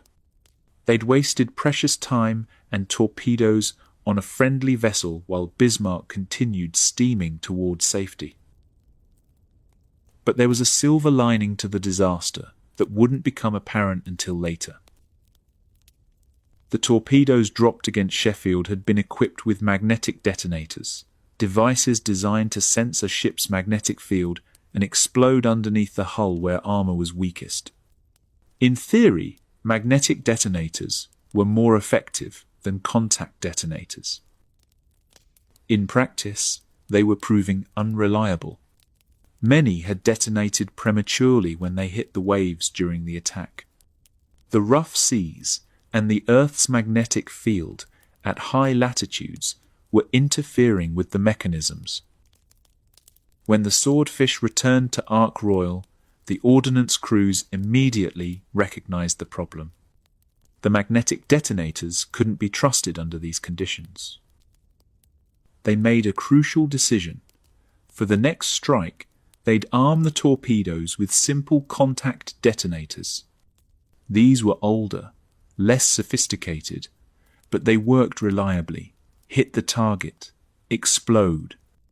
No complex magnetic sensing, no premature detonations. That change in detonator type would alter the course of the battle. Ark Royal prepared for a second strike. 15 swordfish were armed with contact detonator torpedoes and ranged on the flight deck. The weather, if anything, had gotten worse.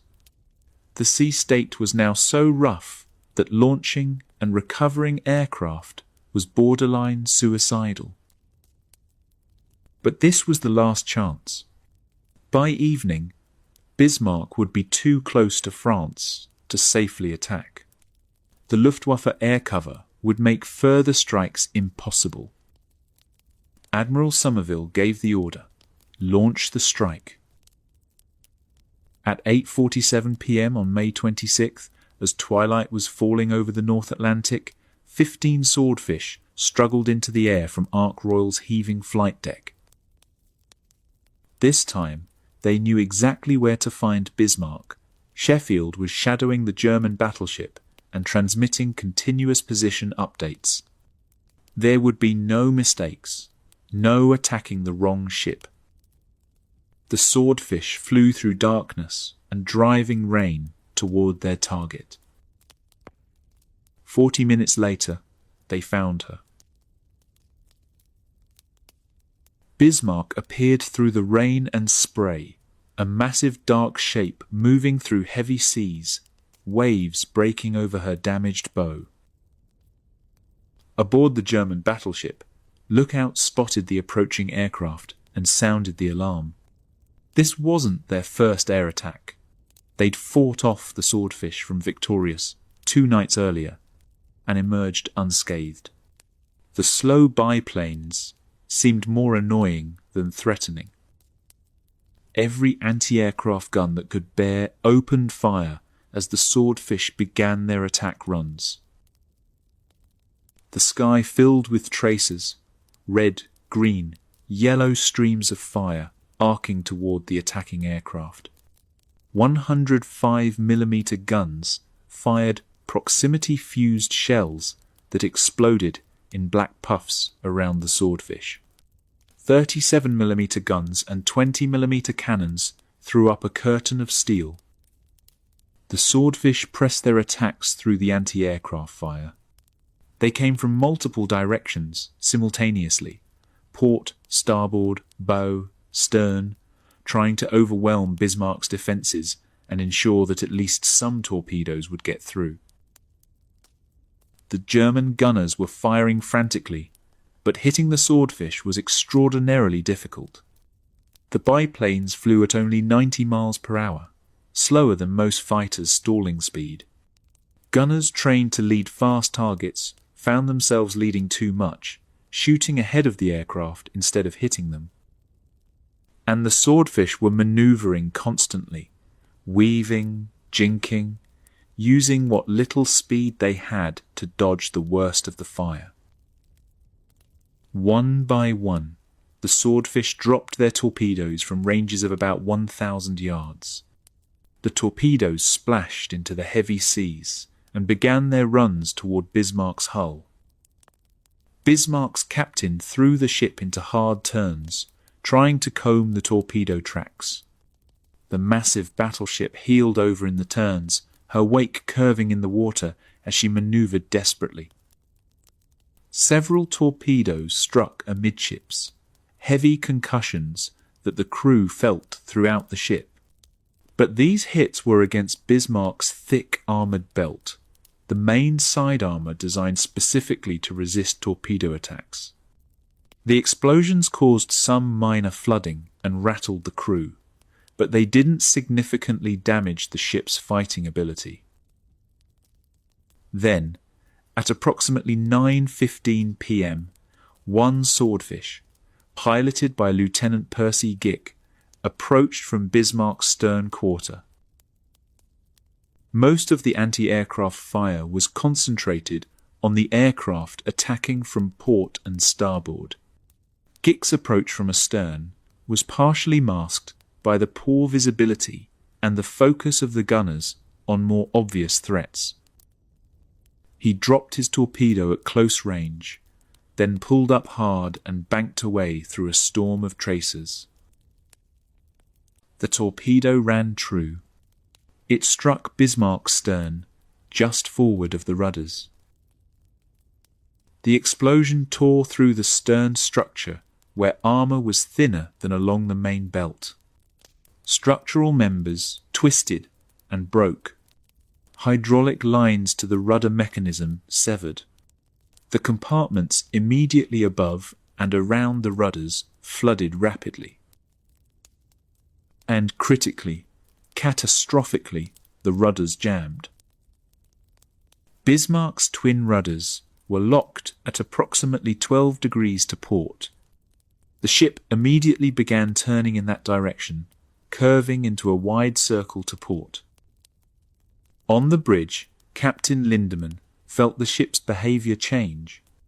She wasn't responding to helm commands. Reports came flooding in from the steering compartment. Hydraulic pressure lost, rudders jammed, unable to centre them. Engineering teams raced to the stern to assess the damage. They found the steering compartment partially flooded, machinery damaged, the rudder mechanism hopelessly jammed. They tried everything they could think of to fix the problem.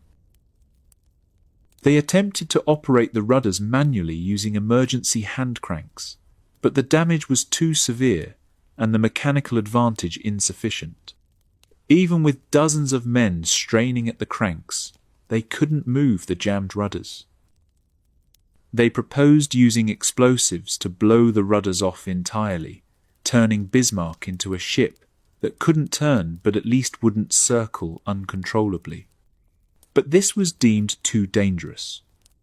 The explosives might cause additional damage to the stern, potentially rupturing the hull and causing uncontrollable flooding.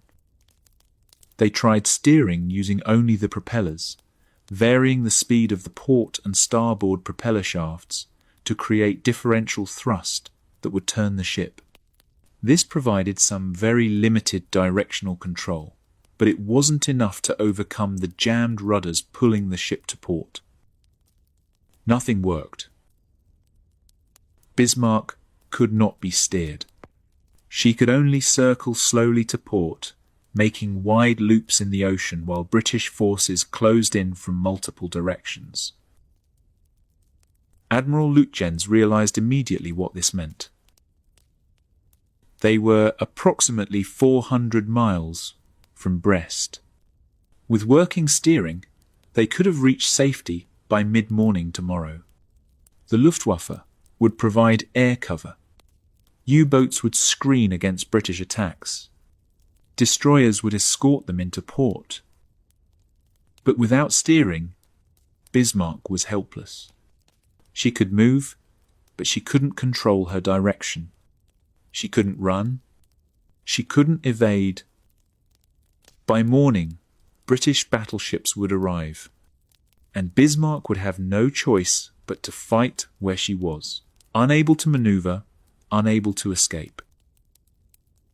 Lütjens composed a message to German naval headquarters. The text was simple and devastating. Ship unmaneuverable. We will fight to the last shell. Long live the Führer. The message was transmitted at approximately 9:40 p.m. on May 26th. In Germany, Admiral Raeder and his staff received the news in shocked silence.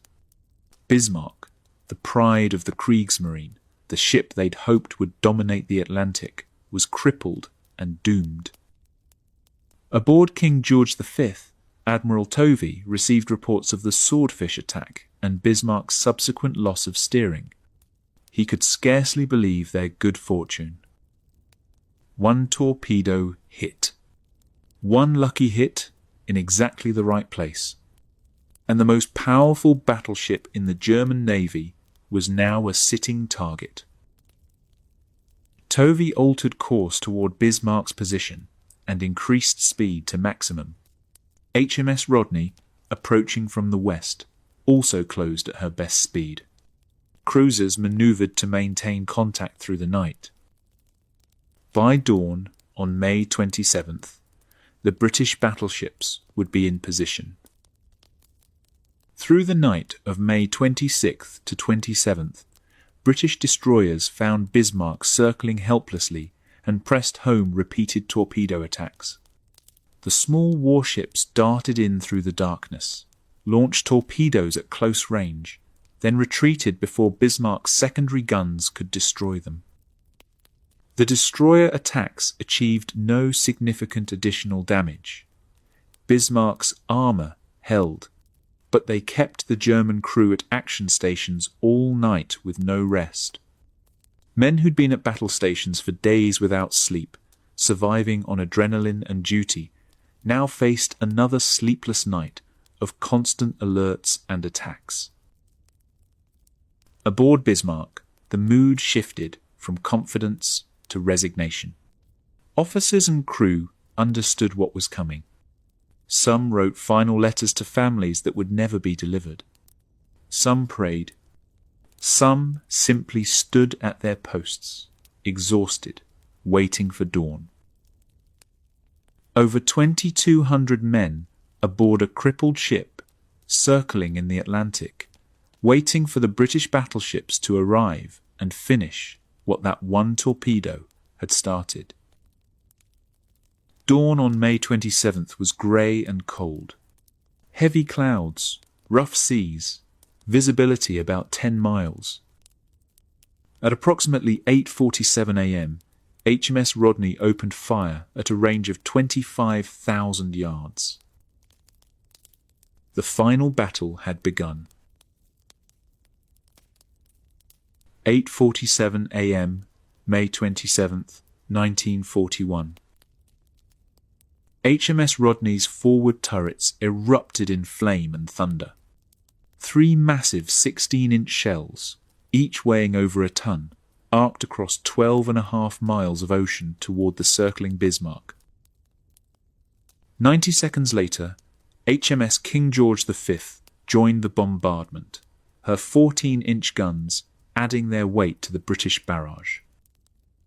Bismarck was still circling slowly to port, unable to control her direction, her jammed rudders pulling her endlessly in that fatal curve. She could use her engines to slow or accelerate the circle, but she couldn't break out of it, couldn't run, couldn't maneuver tactically. All she could do was fight. Her gun crews had been at action stations throughout the night, exhausted, cold, many wounded from the destroyer attacks and earlier battles. But they were professionals, and they went to work with grim determination. Bismarck's forward turrets, Anton and Bruno, swung toward the approaching British battleships and returned fire. For the first several minutes of the engagement, Bismarck's gunnery was remarkably accurate given her circumstances. Her advanced fire control systems were still functioning, and her gunners were experienced from the earlier battles with Hood and Prince of Wales. Her initial salvos straddled Rodney, some shells falling short, some falling long, meaning the range was nearly perfect. One salvo landed close enough that waterspouts from the near misses drenched Rodney's forward decks. But Bismarck couldn't maneuver to avoid incoming fire. She could only circle and take whatever the British threw at her. Rodney and King George V began closing the range steadily. Both ships advanced at slow speed, about 12 to 15 knots, firing methodically with each salvo, observing the fall of shot, adjusting aim, firing again. The range dropped from 25,000 yards to 20,000, then to 18,000. At approximately 8:59 a.m., 12 minutes into the battle, a shell from Rodney struck Bismarck's forward superstructure. The 16-inch shell penetrated the armour and exploded inside the forward fire control tower. The explosion devastated the compartment, killing most of the personnel inside and destroying critical fire control equipment. Bismarck's gunnery accuracy immediately deteriorated. Without the central fire control, Individual turrets had to operate independently using local optical rangefinding, far less accurate than the integrated fire control system. At 9:02 a.m., another shell struck Bismarck's forward turrets. Turret Anton, the forwardmost turret, was hit directly on the turret face. The shell penetrated the 14-inch armor and exploded inside the turret among the guns and ready ammunition. The explosion killed the entire turret crew instantly. 35 to 40 men gone in a flash of fire and overpressure. The turret was wrecked, guns twisted and jammed, the entire mechanism destroyed. Turret Bruno, immediately after Anton, was struck moments later by another shell. This shell damaged the turret training mechanism, jamming it in place. The guns could still fire, but the turret couldn't rotate to track targets. Within 15 minutes of the battle beginning, half of Bismarck's main battery was out of action. The after turrets, Caesar and Dora, continued firing, but they were increasingly ineffective. The fire control was gone. The ship was circling uncontrollably. The crews were firing at visible targets using optical sights, but hitting anything at these ranges without centralized fire control was nearly impossible. HMS Norfolk, the cruiser that had first spotted Bismarck in the Denmark Strait 4 days earlier, approached from the north and joined the bombardment with her 8-inch guns. While her shells couldn't penetrate Bismarck's main armor belt, they could devastate the superstructure and upper works. The cruiser, HMS Dorsetshire, was approaching from the south, preparing to add her guns to the British fire. Bismarck was now surrounded. Battleships to the west, cruisers to north and south, more British ships visible on every horizon. At 9:15 a.m., a shell hit Bismarck's bridge structure. The explosion tore through the forward superstructure where Admiral Lutyens and Captain Lindemann had their command posts. The blast killed or wounded most of the officers on the bridge. Admiral Lutyens was almost certainly killed in this hit, though his body was never recovered or identified. Captain Lindemann's fate is similarly uncertain. He was likely killed around this time, either by this hit or shortly afterward. Command and control aboard Bismarck effectively ceased to exist. Individual officers and petty officers continued fighting at their stations, but there was no central coordination, no overall tactical direction. Each section of the ship fought independently, doing whatever they could with whatever weapons still functioned. By 9:31 a.m., 44 minutes after the battle began, all 4 of Bismarck's main turrets were silent. Turret Anton was destroyed. Turret Bruno was jammed and unable to train. The after turrets had been hit repeatedly, their crews killed or wounded, their mechanisms damaged beyond field repair. The secondary 5.9-inch guns were still firing sporadically, engaging the British cruisers and occasionally firing at the battleships, but these lighter guns were ineffective against capital ship armor. Bismarck had become a target, not a fighting ship. The British battleships continued closing the range. 18,000 yards dropped to 15,000, then 12,000. At ranges this close, every British salvo was hitting. Shells struck Bismarck's superstructure, destroying rangefinders, fire control stations, communications equipment, anti-aircraft guns. The upper works of the ship were being systematically demolished. But Bismarck still floated. Her main armor belt, over 12 inches of hardened steel, was doing exactly what it was designed to do. British shells were hitting the belt and either bouncing off or penetrating without causing catastrophic flooding below the waterline. The superstructure was a burning wreck.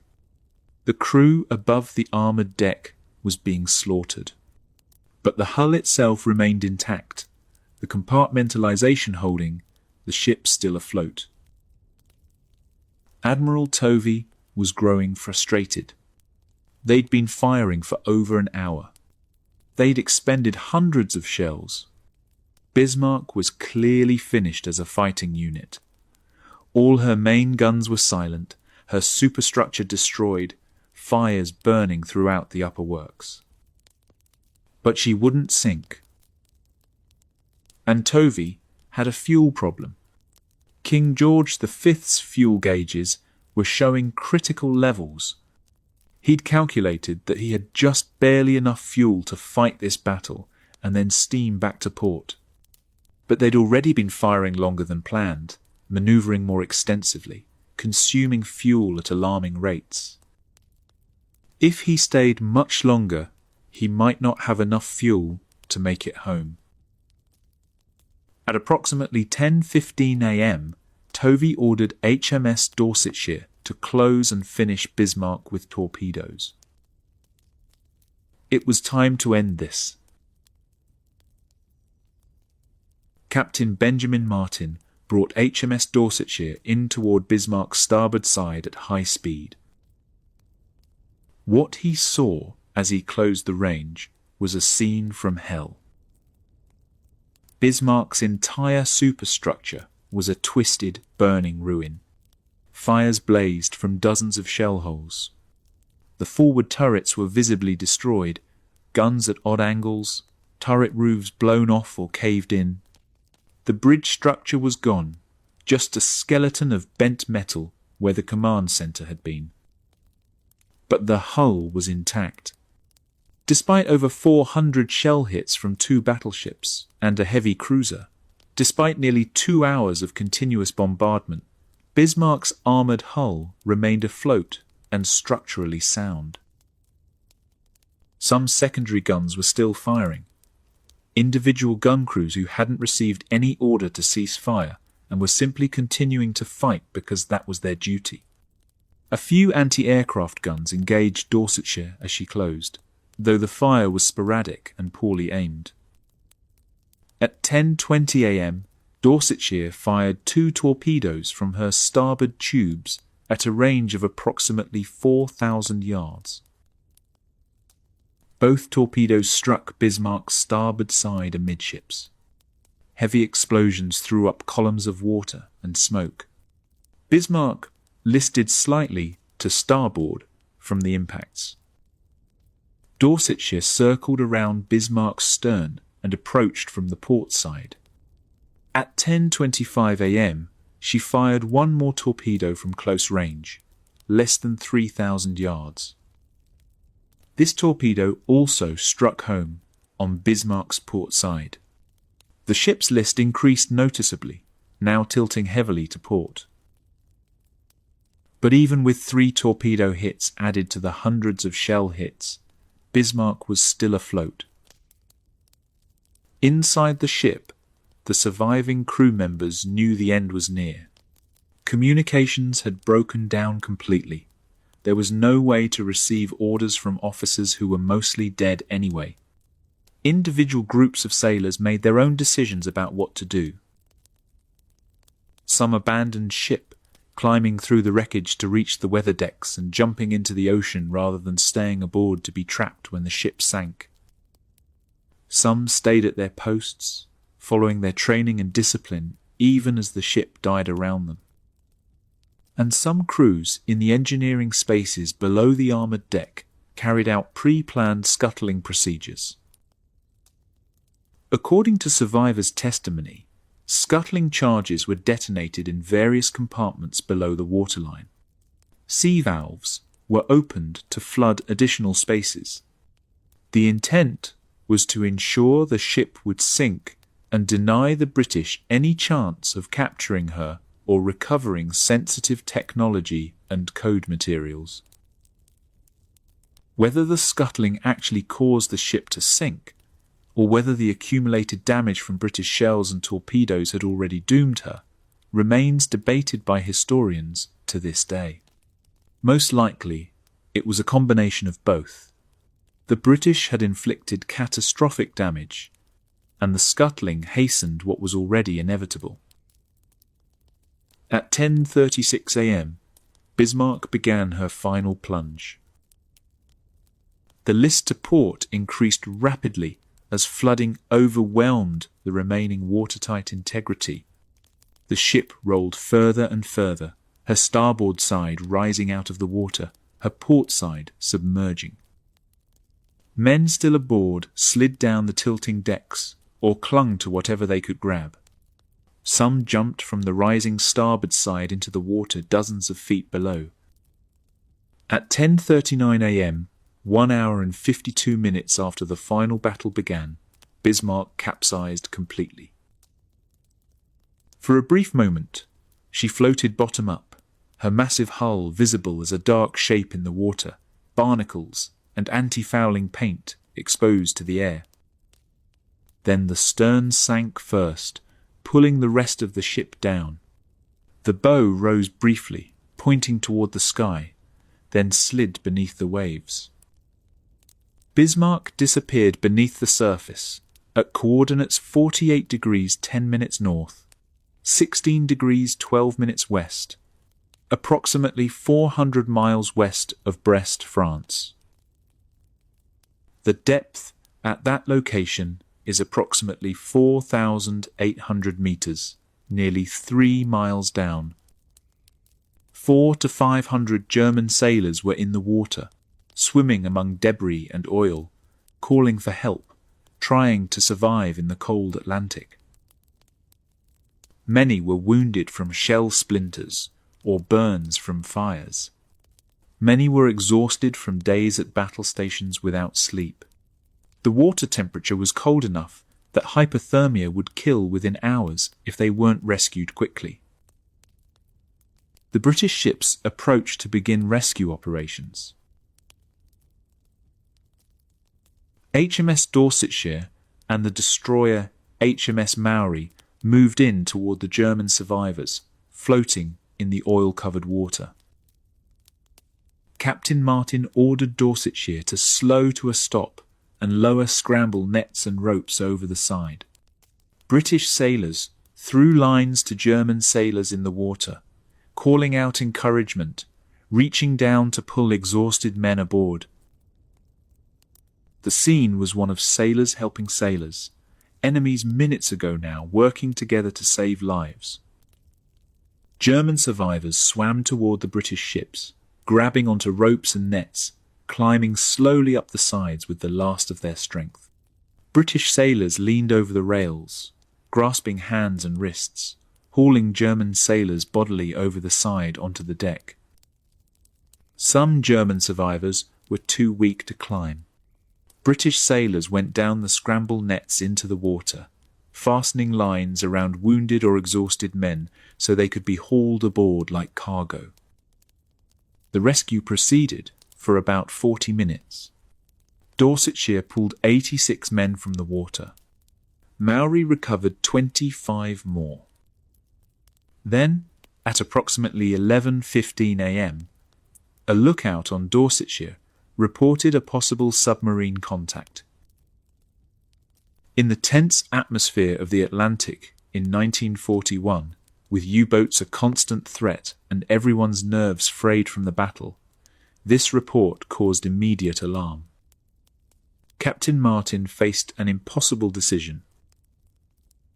Standing orders were clear. The safety of the ship came first. A stopped ship was a perfect target for a submarine torpedo. If there was a U-boat nearby, Dorsetshire and Maori were vulnerable. But there were still hundreds of German sailors in the water, swimming toward the British ships, calling for help, visible from the decks. Martin made the decision every warship captain dreads. At 11:20 a.m., he ordered Dorsetshire to get underway immediately and depart the area at high speed. Maori received the same order and also left the scene. The British sailors, who'd been pulling German survivors from the water, watched in horror as the order was given to abandon the rescue. Some protested. Some threw additional life rafts and flotation devices over the side as the ship gathered speed. But orders were orders, and the ships departed. The German survivors, still in the water, watched the rescue ships steam away. Hundreds of men, many within sight of salvation, left behind in the freezing Atlantic. The submarine contact that prompted the departure was either a false alarm or a U-boat that never attacked. No torpedoes were fired at the British ships. But the report was credible enough at the time that Martin felt he had no choice but to protect his ship and crew. Later, German U-boats did arrive in the area searching for survivors. U-74 surfaced several hours after the battle and found 3 survivors clinging to wreckage. The submarine took them aboard, all it could safely accommodate given the limited space and supplies on a combat submarine. The German weather ship Sachsenwald, which had been dispatched to the area, found 2 more survivors and pulled them from the water. The final count, 116 survivors from Bismarck's complement of over 2,200 men. 86 rescued by Dorsetshire, 25 by Maori, 3 by U-74, 2 by Sachsenwald. Over 2,000 men died. Most died during the battle itself, killed by shell hits, trapped below decks when compartments flooded, burned in fires, killed by explosions. But hundreds more died in the water after Bismarck sank, watching rescue ships depart, succumbing slowly to hypothermia and exhaustion over the following hours. One survivor aboard Dorsetshire died of his wounds during the voyage back to Britain. He was buried at sea with full military honours, not under a Nazi flag, but under the German naval ensign, the traditional flag of the Kriegsmarine. The human cost of the Battle of the Atlantic's most famous engagement was staggering.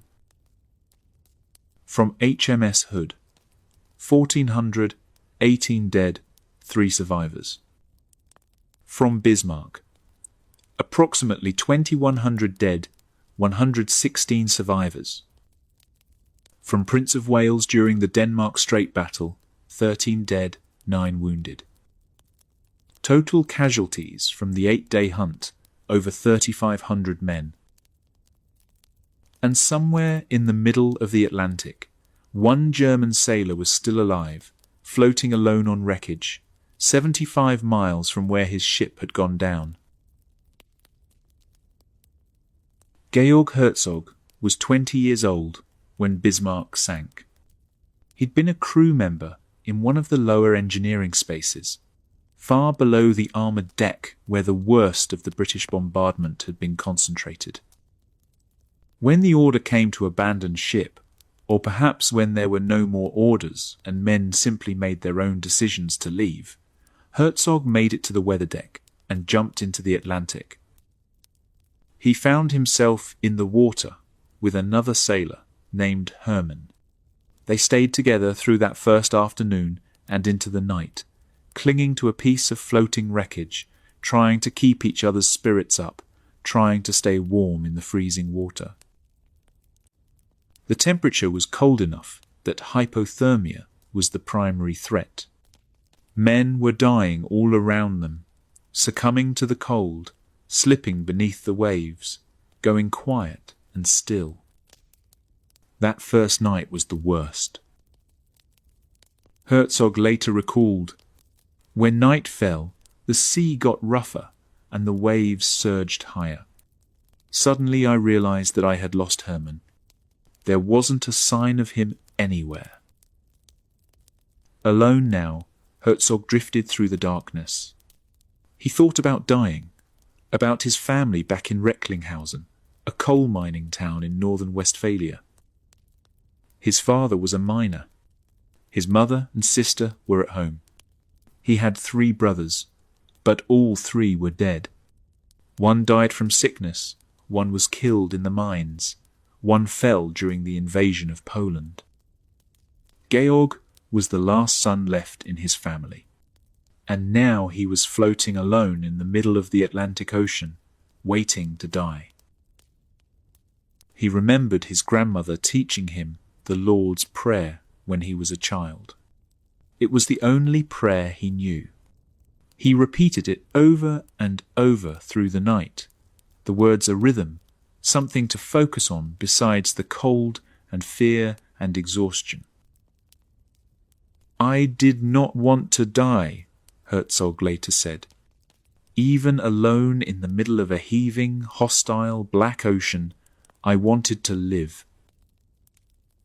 Day 2 brought more suffering. The cold was constant now, his limbs stiff, cramps setting in. He was desperately thirsty, but surrounded by undrinkable seawater. He vomited from swallowing salt water.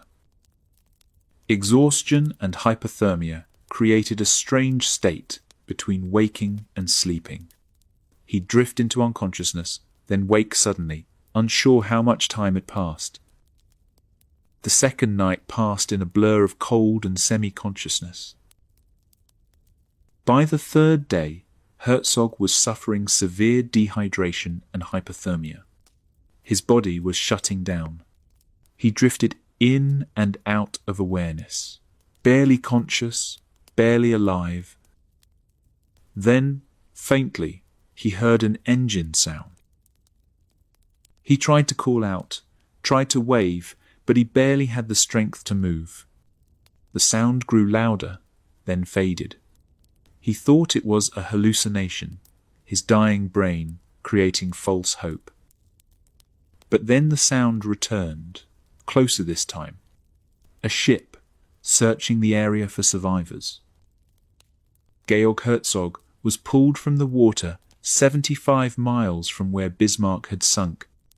He drifted for 3 days, survived when thousands died, outlasted hypothermia and dehydration through sheer will and perhaps divine providence.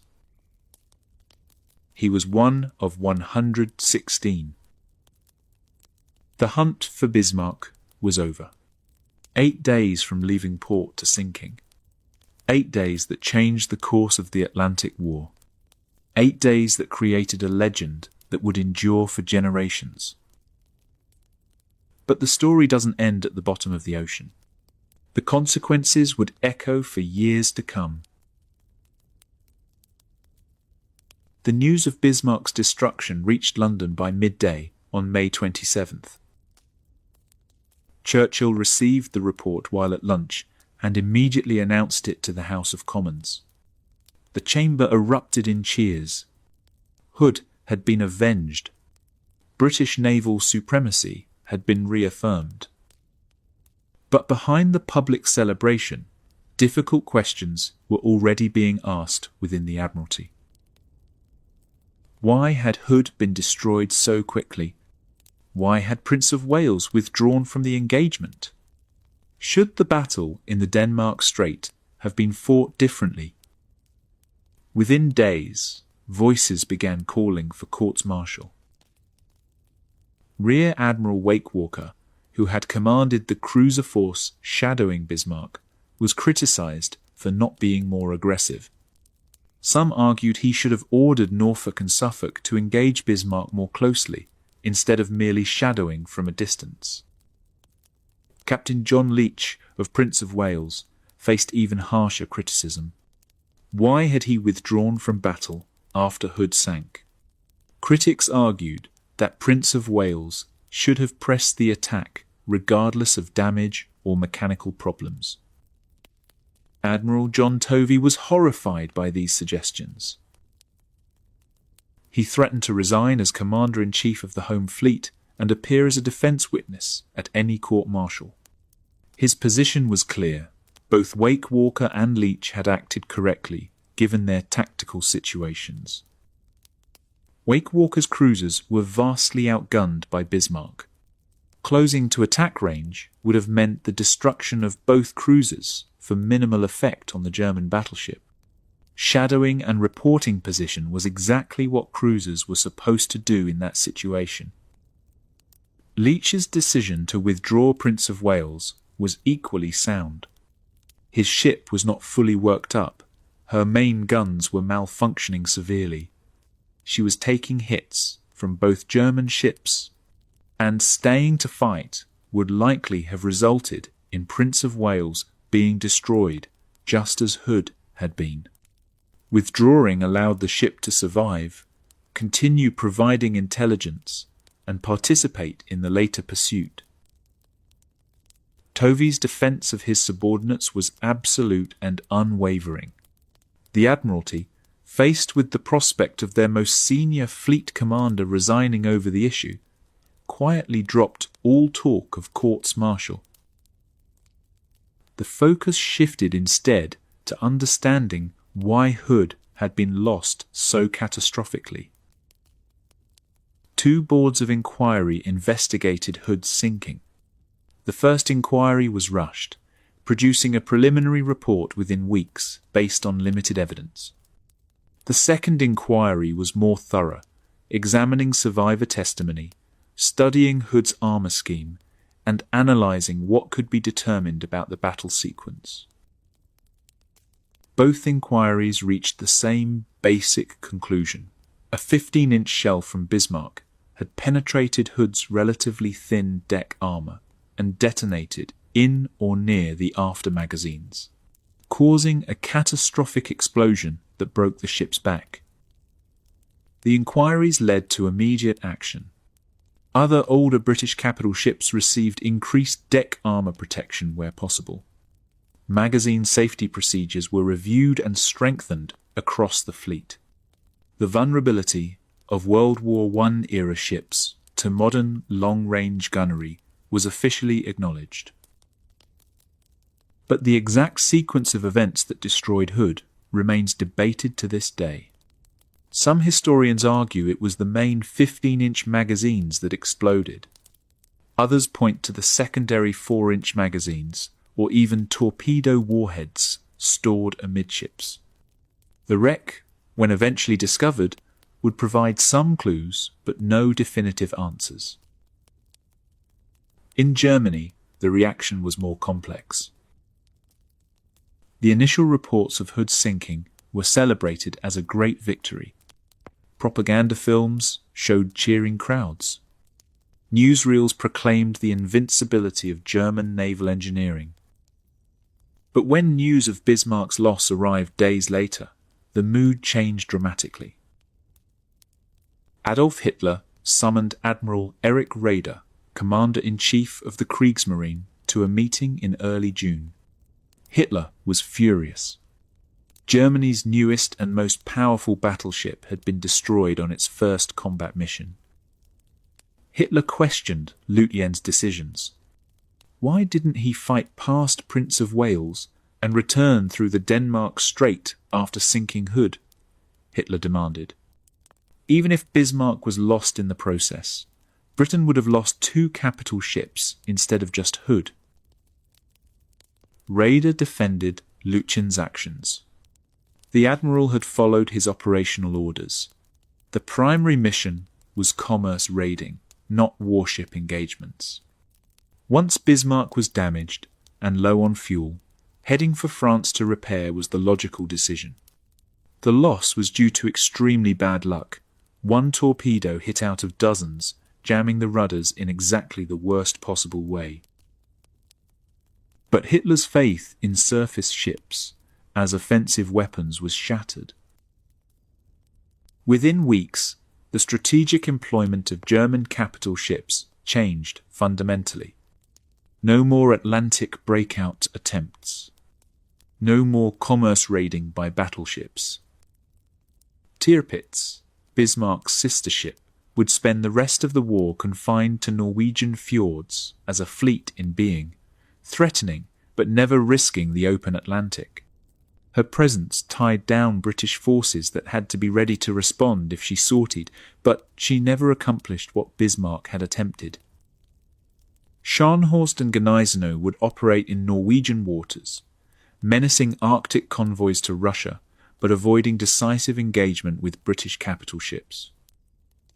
The German surface fleet's offensive war was effectively over. The Battle of the Atlantic would be fought by U-boats, not battleships. Operation Rheinübung had been the Kriegsmarine's greatest gamble and its greatest failure. The strategic impact extended far beyond the loss of one ship.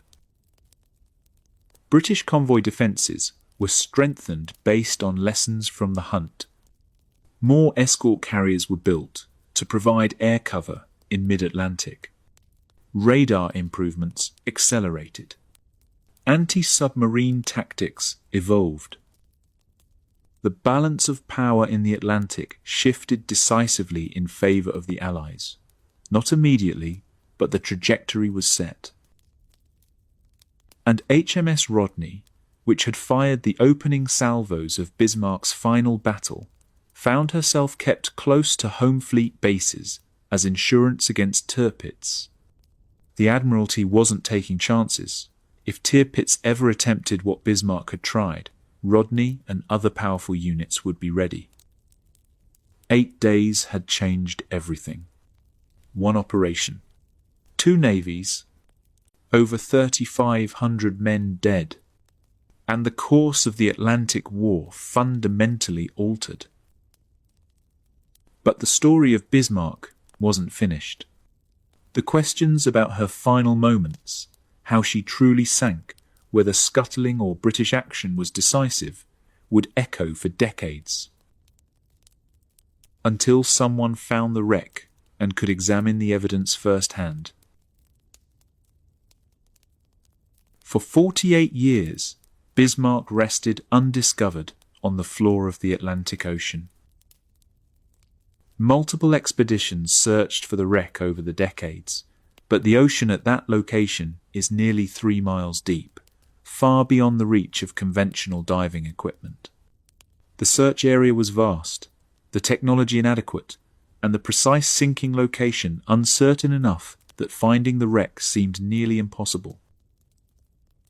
Then, in June 1989, Dr. Robert Ballard, the oceanographer who had discovered Titanic 4 years earlier, located Bismarck's final resting place. The wreck lay at a depth of 4,800 meters in a relatively flat area of seabed. Remarkably, the ship had come to rest upright, sitting on the bottom as if she'd been carefully placed there rather than having plunged chaotically from the surface.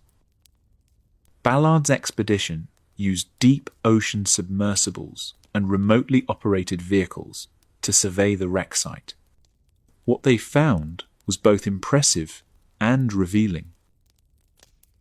The hull was relatively intact considering the violence of the sinking and the long fall through nearly 3 miles of water. The main armoured belt showed no signs of underwater penetration in the areas that could be examined, exactly as German survivors had reported. The superstructure was destroyed, as expected from the intense bombardment during the final battle. Turrets were damaged or displaced. The upper works were a tangle of twisted metal. But one finding was particularly significant. The stern section had separated from the main hull. The break occurred roughly in the area where the swordfish torpedo had struck and jammed the rudders. This suggested possible structural failure in that section, either from the torpedo damage itself or from stresses during the sinking. German battleships of this period had recurring problems with stern structural integrity. It was a known design weakness across several classes. Whether this weakness contributed to Bismarck's loss remains uncertain. Ballard's team noted they found no evidence of internal implosions in the hull sections they could examine. Implosions occur when unflooded compartments are crushed by water pressure during a deep sinking. The absence of implosion damage suggested that Bismarck's compartments were already flooded when she went down. But this didn't resolve the scuttling debate. It merely indicated the ship was flooded, not how she became flooded. Ballard's conclusion was diplomatic but clear. As far as I was concerned, the British had sunk the battleship, regardless of who delivered the final blow. 3 subsequent expeditions visited the wreck site over the following decades, each using increasingly sophisticated technology to examine the hull in greater detail. Each expedition reached somewhat different conclusions about the final moments. Some experts argued that the scuttling charges were decisive, that Bismarck might have stayed afloat longer or even potentially been salvaged if the German crew hadn't deliberately flooded compartments. Others maintained that the British gunfire and torpedoes had inflicted mortal damage, and the ship would have sunk regardless of any scuttling attempts. The German actions merely hastened the inevitable by minutes or hours. The physical evidence was ambiguous. Much of the lower hull remained buried in seabed sediment, making thorough examination impossible. The openings in the hull could have been caused by British shells and torpedoes, by scuttling charges, by the structural stresses of sinking, or by impact with the seabed, or all of the above. What the experts generally agreed on was this: Bismarck would have eventually foundered from the damage inflicted by British forces. The question was whether she would have taken minutes, hours, or potentially longer to sink if the crew hadn't opened sea valves and detonated scuttling charges. For historians and naval enthusiasts, the debate continues. For the families of the men who died, the distinction probably matters little. The practical outcome was the same. Over 2,000 German sailors died, and Bismarck lies on the ocean floor. What the wreck does tell us is that German naval construction was formidable. The main armour belt did exactly what it was designed to do, protecting the ship's vitality even under sustained bombardment from multiple battleships at close range. But armour alone doesn't win battles. Bismarck's loss demonstrated that mobility, luck, and operational support were equally critical. One torpedo hit jammed her rudders. That single hit from an obsolete biplane doomed a 50,000-ton battleship. All the armour in the world couldn't protect against that vulnerability. The story of Bismarck became legend. Books, documentaries, songs, films, endless debates in naval history circles. The 8-day hunt captured public imagination in a way few naval actions ever have. Perhaps because it was so dramatic. The destruction of Hood, the desperate chase, the crippling torpedo hit, the final battle, the human tragedy of thousands dying so far from home. Perhaps because it represented a turning point, the last great battleship duel of its kind, the end of an era of naval warfare. Or perhaps because the story contains everything that makes history compelling: heroism and tragedy, technology and luck, duty and sacrifice, victory and loss on both sides. The wreck of Bismarck is now protected as a war grave. The governments of Britain and Germany have requested that the site be left undisturbed out of respect for the over 2,000 men who died there. She rests upright on the seabed, 3 miles down, in darkness and silence. A tomb for thousands.